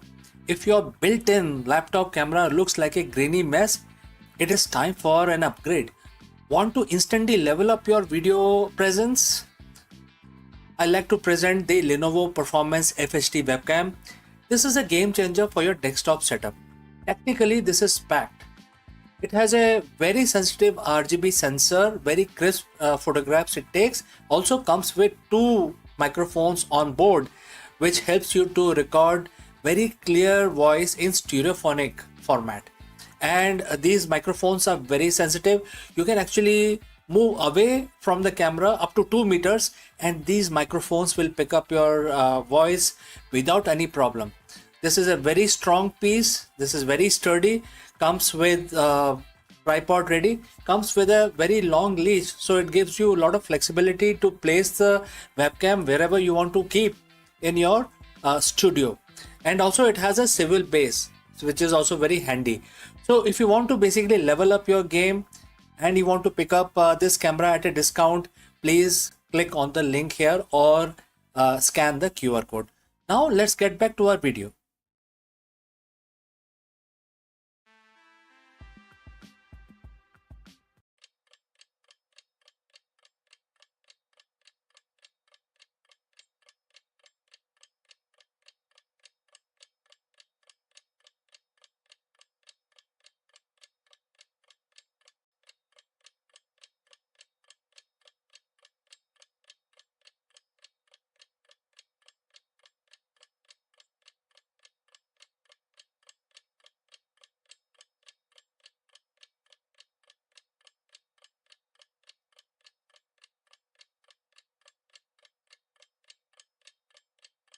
We are tracing the teak-ribbed hulls of ancient India's dhows as they harness the seasonal monsoon wind to dominate the Indian oceans.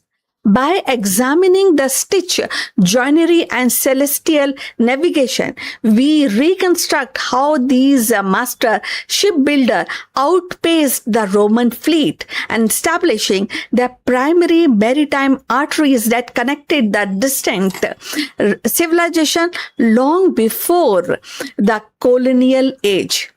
What if I told you that the ancient Indian maritime technology was centuries ahead of Roman Empire? By perfecting the art of teak-ribbed hulls, these master builders established the primary maritime arteries that still shape global trade today. To discover how their revolutionary navigation techniques connected distant civilization while the other was still hugging the shoreline. So let's find out more. So, hello friends, in 2025, off the coast of Kerala, divers stumbled upon a revelation that shook the foundation of maritime history. The remains of ancient Indian hulls, astonishingly larger and more durable than their Roman counterparts. These timber preserved by salt and slit whispered of a forgotten fleet that once ruled the ocean.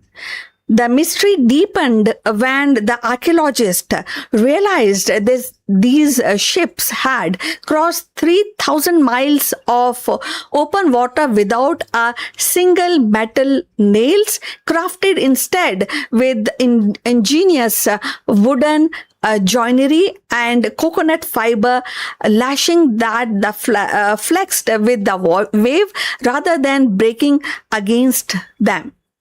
While the Mediterranean vessels clung nervously off the coastline, then inching from port to port, Indian dhows sprinted boldly across the deep ocean. So these captains trusted the monsoon winds long before the Greek or Roman navigator recorded them.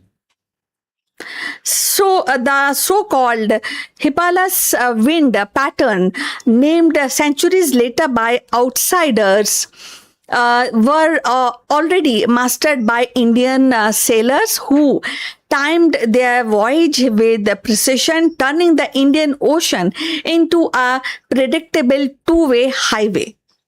So the secret lay in the physics of the sails, and a triangular marvel that allowed ships to tack against the wind. With these innovations, Indian vessels could slice diagonally across the currents, harnessing the monsoon's rhythm to sail out in one season and return to another. This mastery of seasonal wind was not just technical brilliance. It was a heartbeat of global spice trade. Pepper, cinnamon, and cardamom flowed along these routes, dictating the wealth of empire from Rome to China. Navigation was no less revolutionary. The kamal, a simple wooden tool with a string and a bead, allowed sailors to measure the altitude of pole stars, giving them a precise latitude centuries before the sextant was imagined. The ancient Vedic astronomical texts, once used for ritual timing, were repurposed into a practical maritime charts. So these guides identified safe deep water corridors, enabling Indian captains to bypass the treacherous coastline and storms. In doing so, they laid the foundation for world's first global trade hubs. From Muzeris in Kerala to Lothal in Gujarat, Indian ports became crossroads of civilizations. Roman gold flowed eastwards, Chinese silk westward, and Indian spices northwards, weaving together the Roman Empire and the Han dynasty through the maritime arteries. So these routes were not accidental. They were engineered by generations of Indian sea surfers who understood the ocean as intimidating as farmers understood as soil, you know. So the DNA of these shipbuilding genius survives even today. The modern vessels still echo the principle of flexibility, wind harnessing, and seasonal timing pioneering in Indian Ocean. As the maritime archaeology in 2026 continues to unearth the hulls, the anchors, and the charts, the narratives of globalization is being rewritten. The so-called Age of Discovery, long credited to European explorer, was in truth born 1,000 years earlier in Indian Ocean, when Indian ships dared to cross the horizon that others feared. The forgotten fleet is no longer forgotten. It stands revealed as the silent architect of global trade, proving that India did not merely participate in history, it steered it with sails that caught the monsoon and the mind that mapped the stars. So friends, if you have reached this far, please inform us from which city you are tuned in, and this will help us to determine the reach of our channel. Now let's continue with our discussion. The story of how ancient Indian maritime routes created the first global economy is one of the vision, courage, and astonishing technological mastery. So long before modern trade networks and the digital globalization, India's shipbuilders and navigators had already woven the worlds together through the rhythm of the monsoon wind and the pulse of ocean currents.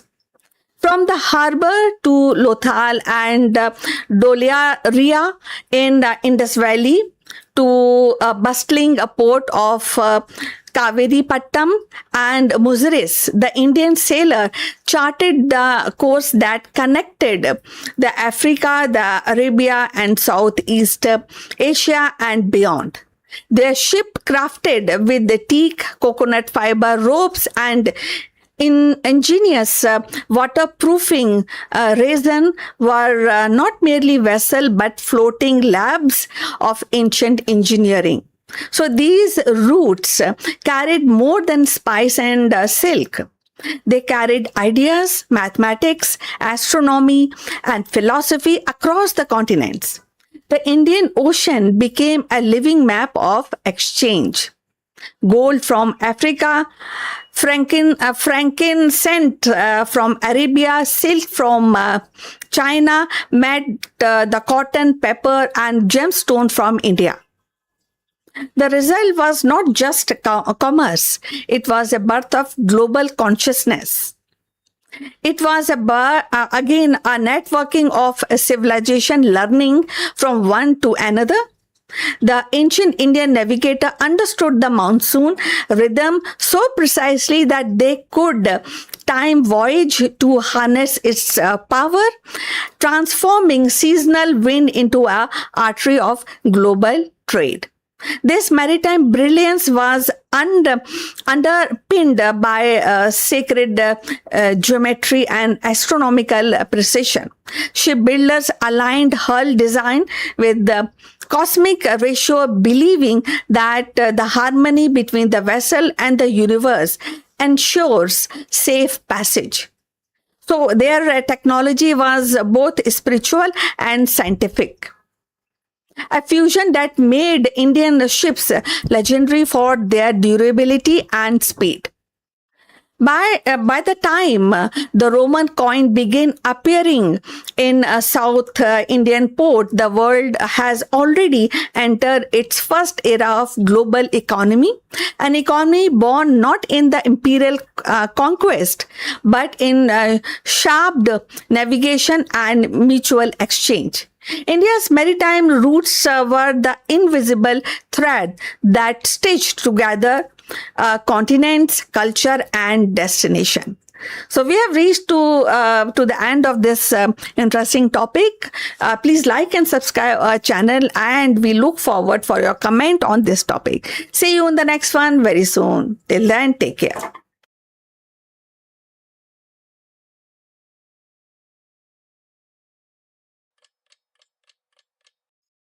नमस्कार दोस्तों, आप सबका स्वागत है। हम अब क्योंकि सोमवार है तो महामृत्युंजय का जाप करेंगे। आंखें बंद कर लीजिए, हाथ जोड़ लीजिए और शंकर भगवान का नमन करिए। ओम त्र्यंबकम यजामहे सुगंधिम पुष्टि वर्धनम उर्वाकरूपमिव बंधनान् मृत्यो मोक्षीय महामृतात् सज्ञो जातम प्रपाघमि भगवंत मृत्युम जय शिवम अभयामि। ओम त्र्यंबकम यजामहे सुगंधिम पुष्टि वर्धनम उर्वाकरूपमिव बंधनान् मृत्यो मोक्षीय महामृतात् सज्ञो जातम प्रपाघमि भगवंत मृत्युम जय शिवम अभयामि। ओम त्र्यंबकम यजामहे सुगंधिम पुष्टि वर्धनम उर्वाकरूपमिव बंधनान् मृत्यो मोक्षीय महामृतात् सज्ञो जातम प्रपाघमि भगवंत मृत्युम जय शिवम अभयामि। ओम नमः शिवाय, ओम नमः शिवाय, ओम नमः शिवाय। दोस्तों, आप सबका दिन मंगलमय हो, इसी कामना के साथ इस वीडियो को यहीं समाप्त करते हैं। जल्दी मिलता हूं दूसरे वीडियो में।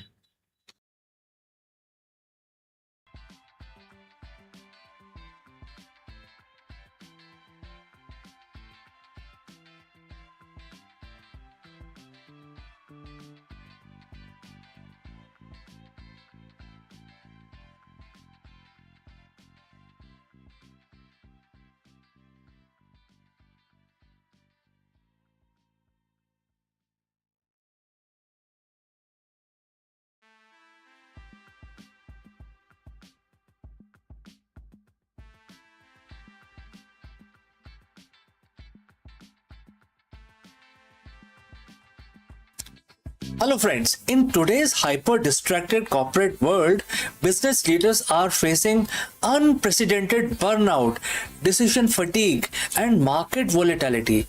What if the ultimate solution to the modern corporate chaos was written over 7,000 years ago?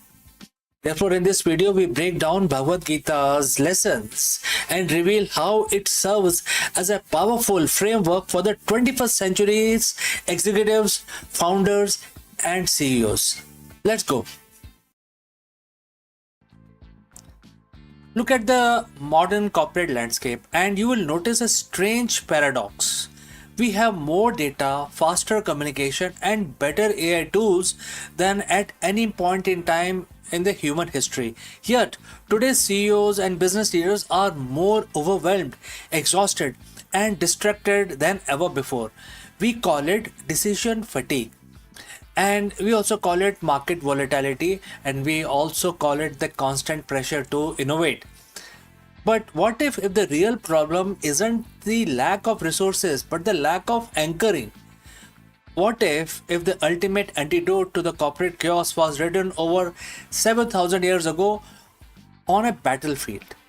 So friends, if you have reached this far, please inform us from which city you have tuned in and which language you are watching this video. This will help us determine the reach of our channel. Today we are diving deep into the ancient text that holds a revolutionary blueprint for the modern executive leadership. We are looking at Bhagavad Gita's chapter 9 and verse 13. In this verse, Bhagwan Krishna drops a truth bomb that completely flips our modern definition of the power, control, and leadership on its head.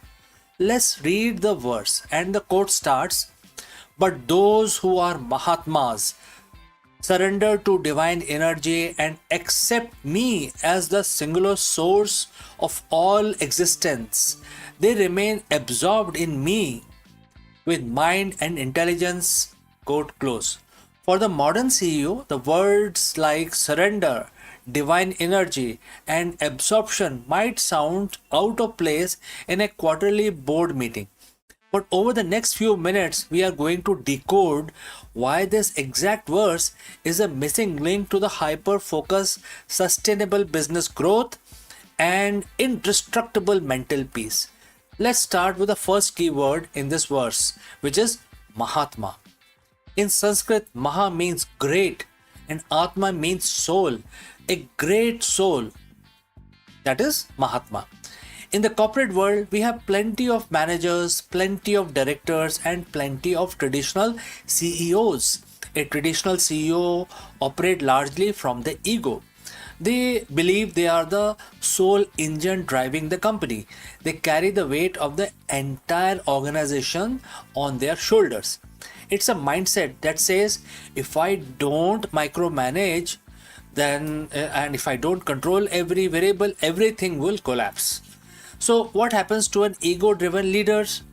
Burnout, anxiety, strategic blindness. Bhagwan Krishna says that the true leaders, the Mahatma, operate differently.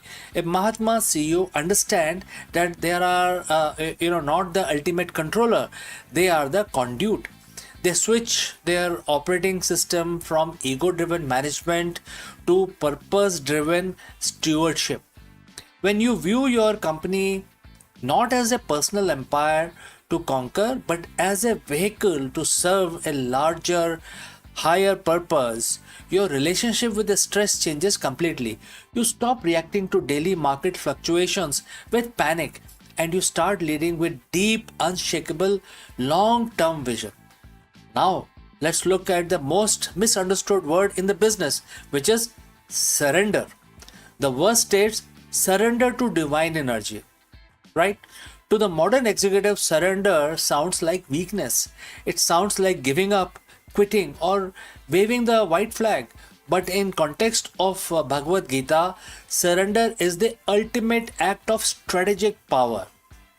Think about the concept of flow state in psychology. What athletes call being in the zone. When the elite athlete is in the zone, they aren't overthinking every muscular movement. They are surrendered their rigid, anxious, conscious mind to a deeper, intuitive intelligence. For a CEO, surrendering to a divine energy or a higher cosmic order means acknowledging a fundamental truth. You cannot control the outcome. You can only control the input. When you surrender to the obsessive anxiety over the result, the stock price, the competitor's next move, the macroeconomic shifts, etc., you suddenly free up massive amount of cognitive bandwidth. You stop wasting energy, fighting variable that you cannot change, and your channel 100% of your power into what you can do right now, right? And that is what Bhagwan Krishna means by surrendering to divine energy. It is aligning yourself with the natural flow of reality rather than fighting against it. The verse goes on to say that these great minds accept me as singular source of all existence. They remain absorbed in me with mind and intelligence. Right? This is a masterclass in focus. The biggest enemy of the modern CEO isn't the lack of opportunity. It is an absolute surplus of distraction. It's what the tech theorists call shiny object syndrome. Founders chase every new trend, pivot with every 3 months, scatter their company's energy in 50 different directions. When your mind is scattered, your execution is weaker. But look at the instructions here. Quote starts again, absorbed with mind and intelligence, quote close. When a leader identifies as a singular source, a core, unbinding higher mission for their enterprise and anchor their entire intellect to it, something magical happens. The noise evaporates. Every new partnership purpose filtered through singular source. Every new product line evaluated by core mission. every internal conflicts resolved by the aligning with the higher purpose. So this level of absorption is what separated leaders like Steve Jobs or Elon Musk from average executives. They had an almost spiritual, unwavering obsession with singular vision. They didn't care about standard industry norms. They were completely absorbed in bringing a specific future into reality. When you apply your analytical intelligence alongside a deeper focus mind, you achieve what Gita calls ekagrata, one pointed concentration, and one pointed corporate strategy is virtually unstoppable. So, how do you take chapter 9, verse 13 out of the realm of philosophy and put it directly into your boardroom tomorrow morning? And here are the 3 concrete steps for the modern executive. Step 1, define your singular source. What is the absolute unshakable core purpose of your company beyond just making money? And if your goal is profit, your leadership will always be very fragile. You will find that the higher impact that anchors your organization is very weak, on a very weak footing. Step 2, practice active surrender daily. Before you open your laptop or walk into a high stakes negotiations, take 2 minutes of silence. Mentally give up your attachments to the final results. Say to yourself, I will give this to my absolute highest intelligence and effort, but I will surrender the outcome to the universe. Watch how quickly your anxiety drops completely. Step 3, protect your absorption. Cut the noise, block out deep work time on your calendar where your mind and intelligence are entirely focused on higher leverage, long-term strategic thinking, completely insulated from emails, slacks, and daily fires. Leadership is lonely, it is heavy, and is exhausting if you try to do it all through the power of your own limited ego. But Bhagavad Gita chapter 9 verse 13 reminds us that you don't have to carry the world alone. By stepping into the shoes of Mahatma, by leaning into a higher divine energy and absorbing your mind and intellect into singular noble vision, you don't just build a successful company, you build a resilient, peaceful and legacy defined life. True power doesn't come from forcing the world to bend to your will. True power comes from aligning your leadership with the ultimate source of all existence. So friends, what do you think about this? If you have any questions, please do not hesitate to send it across. Thanks for watching. Thanks for joining live. If this ancient perspective on modern business resonated with you, hit that like button. Share this video with your fellow entrepreneurs or executives who need to hear this today. Don't forget to subscribe for more deep dives into timeless wisdom of modern leaders. Lead from the source, stay focused, and before I actually go to the Q&A, because there are some messages as well, a word about our affiliate partner. Stop settling for a good enough video. If your built-in laptop camera looks like a grainy mess, it is time for an upgrade. Want to instantly level up your video presence? I like to present the Lenovo Performance FHD webcam. This is a game changer for your desktop setup. Technically, this is packed. It has a very sensitive RGB sensor, very crisp photographs it takes. Also comes with 2 microphones on board, which helps you to record very clear voice in stereophonic format. And these microphones are very sensitive. You can actually move away from the camera up to 2 meters and these microphones will pick up your voice without any problem. This is a very strong piece. This is very sturdy. Comes with tripod ready. Comes with a very long leash, so it gives you a lot of flexibility to place the webcam wherever you want to keep in your studio. And also it has a swivel base, which is also very handy. So if you want to basically level up your game and you want to pick up this camera at a discount, please click on the link here or scan the QR code. Now let's get back to our video. So friends, we had a very successful, very good session today, and there were few messages. I would like to display those messages. First is Nightmare J. Nightmare J, your message and your ID is displayed on the screen, and you said hi. So how can I help you? If you have any questions, please let me know, Nightmare J.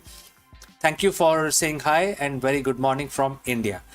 All right, so I will see you very soon in the next video, which is about business. And so please hold on and stay tuned. Bye for now.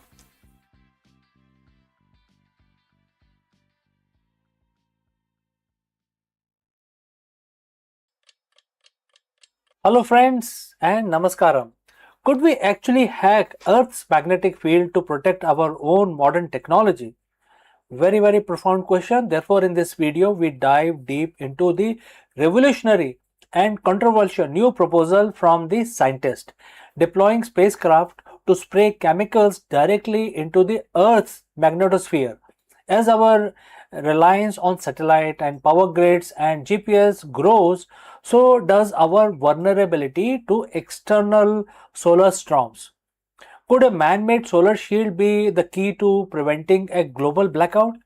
Let's discuss this further. Imagine you're living in a world where everything just stops. No GPS to guide your travel, no internet to connect your your PCs, no power grid to keep your lights on. It sounds like the plot of a disaster movie. But it's a very real threat looming 93 million miles away on the surface of the sun. We have spent decades getting better at predicting space weather, acting like people in village watching a river rise, hoping we can warn everyone before the flood hits. But what if we didn't just watch? What if we could actually build a wall to stop the water? Today we're looking at a bold new proposal from scientists, a storm wall designed to actively hack Earth's magnetic field. Can we really engineer our way out of a solar storm, a massive one? To understand why we need a solar shield, we have to understand our current defenses. The magnetosphere. It's a vast invisible bubble around our planet that deflects the sun's charged particles away from Earth. Usually it does a great job, but it is not impenetrable. The danger comes when the sun releases a massive eruption known as the coronal mass ejection or CME. When this cloud of magnetic energy hits Earth, it can trigger a process called magnetic reconnection. Think of it like a shortcut. When the solar magnetic field aligns just right with our own, it rips a hole in the shield.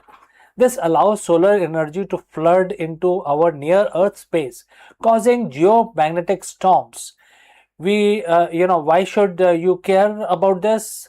Because our modern world is fragile. We have seen these storms fry satellites, disrupt radio signals, and surge power grids with enough voltage to cause massive blackouts.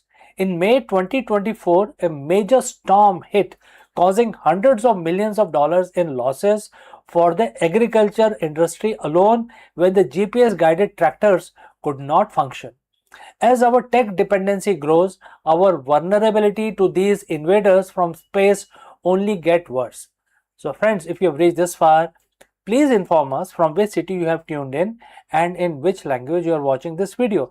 This will help us determine the reach of our channel. Alright, let's move forward. So how do we fix this issue? A team led by Brian Walsh from Boston University has proposed a concept called storm wall. If you can't make the shield stronger, why not give it an airbag? The idea is to launch a fleet of 6 spacecraft into specific orbits. These ships would carry payloads of alkaline chemicals like barium or lithium, which they could spray into the magnetosphere. When these chemicals are released, the photoionized, they actually become photoionized, creating a cloud of artificial plasma. This plasma would essentially thicken the boundary between us and the solar wind. By adding this mass to the critical frontier of magnetosphere, the storm wall would disrupt the energy flow of incoming storms. It forces the space weather bounce back around and past our planet instead of punching through. Computer simulation suggests this could reduce the intensity of the geomagnetic storm by more than 50%. It's not about stopping the sun, it's about turning a catastrophic hit into a glancing blow. Now, before we go spraying chemicals into space, we have to talk about the but part of it. And there are several buts here. First, the cost. We are talking about launching 6 spacecrafts, each carrying material equivalent to roughly 12 oil trucks. It's a one and done solution. Once the chemicals are sprayed, the system essentially spends it. It's incredibly expensive, and then there is ethical and environmental questions about geoengineering. While the researchers argue that the risk of contamination is very low since the plasma gets swept away by the solar wind within about 6 hours, any attempt to hack the planetary system comes with a lot of uncertainty. We have to ask, what are the unintended consequences of messing with our magnetic field? Any project of this scale would require massive international cooperations, oversight, and transparency. Is the storm wall the future of space defenses? Maybe. As we pour money into orbital infrastructure and space-based data centers, the financial math, as the researchers put it, might start to make sense. The reality is that if we build this, it wouldn't just protect our one country or one group of satellites, it would serve as a collective shield for the entire planet. We are becoming a space-faring civilization, which means we have to start acting like one. Whether or not we use space airbags, we have to find better ways to live within the volatile star we orbit. So friends, what do you think? Should we be experimenting with our planet's magnetic field, or is it the risk too high? Let me know your thoughts in the comments below. Thanks for watching and stay curious. I will catch you again in the next one. Before the robotic arms and AI entered the operation theatre, a healer in ancient India was already reshaping the future of medicine. Sushruta, the legendary father of surgery, carved his legacy not with the medicines, but with wisdom, precision, and compassion. In Sushruta Samhita, he described rhinoplasty, cataract surgery, and anatomy with astonishing details. Centuries ahead of his time, and in today 2026, as medicine balance in innovation with ethics, his voice echoes across the millennia. Let's find out more about him.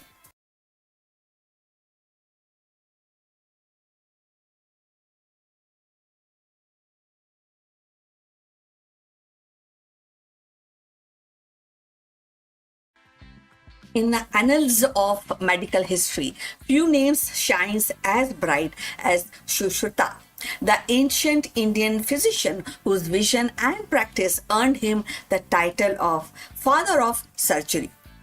So, living around the 6th century BCE in Kashi, the modern Varanasi, Sushruta was more than a healer. He was teacher, he was philosopher and innovator who believed medicine was a sacred duty rooted in compassion and discipline. His legacy, preserved in Sushruta Samhita, continues to resonate even in 2026 as the world seeks balance between cutting-edge technology and holistic care. Sushruta Samhita is monumental text spanning 186 chapters covering surgery, anatomy, pharmacy and pediatrics, taxology and prevention medicines, Within its page, Sushita described surgical techniques that astonish modern readers also, like rhinoplasty using skin flaps, cataract surgeries by lens removal, and lithotomy for bladder stones and obesities, a procedure to save mothers, especially in critical conditions. He catalogs over 300 bones, 700 vessels, and a wide array of surgical instruments. So, demonstrating a mastery of anatomy that was centuries ahead of its time. His insistence on hygiene, diets, and lifestyle as pillar of health foreshadows even the modern preventive medicines. So, if you have reached this far, please inform us from which city you have tuned in and in which language you are watching this video. This will help us to determine the reach of our channel. So, going forward on this wonderful topic, Sushita's contribution was not merely technical. He emphasized on ethics, compassion, and the morality of responsibilities of physicians. So in an age where the artificial intelligence and robotics are entering in operating rooms, his reminder that the healing is both science and art, and that feels especially both the things combination and the field definitely you will also agree is very urgent even in 2026. Technology may enhance precision, but the human touch, empathy, respect, and ethical judgment remains irreplaceable. In 2026, Sushita's relevance is striking. As reconstructive surgery advances, his pioneer in rhinoplasty techniques are recognized as a procedure to modern plastic surgery. As integrative medicines gains traction, his holistic approach, combining such surgery with Ayurveda, diets, and lifestyle, offers a model for sustainable healthcare. And as a global health system grapples with the pandemics, lifestyle diseases, and ethical dilemmas, his vision of medicines as moral duty provides timeless guidance. So, Sushita's life reminds us that innovation is not only about inventions but about foresight. He anticipated the need for structured surgical training, insisting that students practice on watermelon or animal carcasses before operating on human. As a principle, echoes even today's medical simulations. He saw the physician not as a technician, but as a custodian of life, entrusted with both skill and conscience. So in 2026, Sushita's voice echoes across millennia. His cave of knowledge, like that of Bat Cave of virus ecology, teaches vigilance and balance. He reminds us that the medicine must evolve and serve the humanity, and the healing is a dialogue between tradition and innovation. His contribution is not a relic of past, but a living lesson for the future.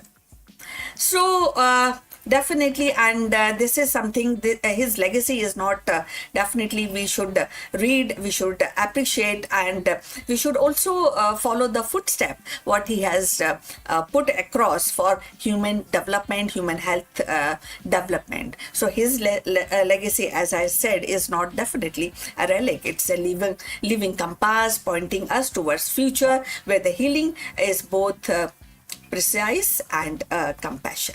So we have come to end of this interesting topic. I will request you to like and subscribe our channel and look forward for your comments on this topic.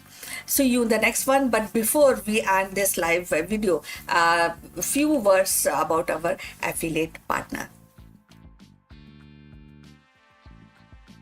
Stop settling for a good enough video. If your built-in laptop camera looks like a grainy mess, it is time for an upgrade. Want to instantly level up your video presence? I like to present the Lenovo Performance FHD webcam. This is a game changer for your desktop setup. Technically, this is packed. It has a very sensitive RGB sensor, very crisp photographs it takes. Also comes with 2 microphones on board, which helps you to record very clear voice in stereophonic format. And these microphones are very sensitive. You can actually move away from the camera up to 2 meters, and these microphones will pick up your voice without any problem. This is a very strong piece. This is very sturdy. Comes with tripod ready. Comes with a very long leash, so it gives you a lot of flexibility to place the webcam wherever you want to keep in your studio. And also it has a swivel base, which is also very handy. So if you want to basically level up your game and you want to pick up this camera at a discount, please click on the link here or scan the QR code. Now let's get back to our video.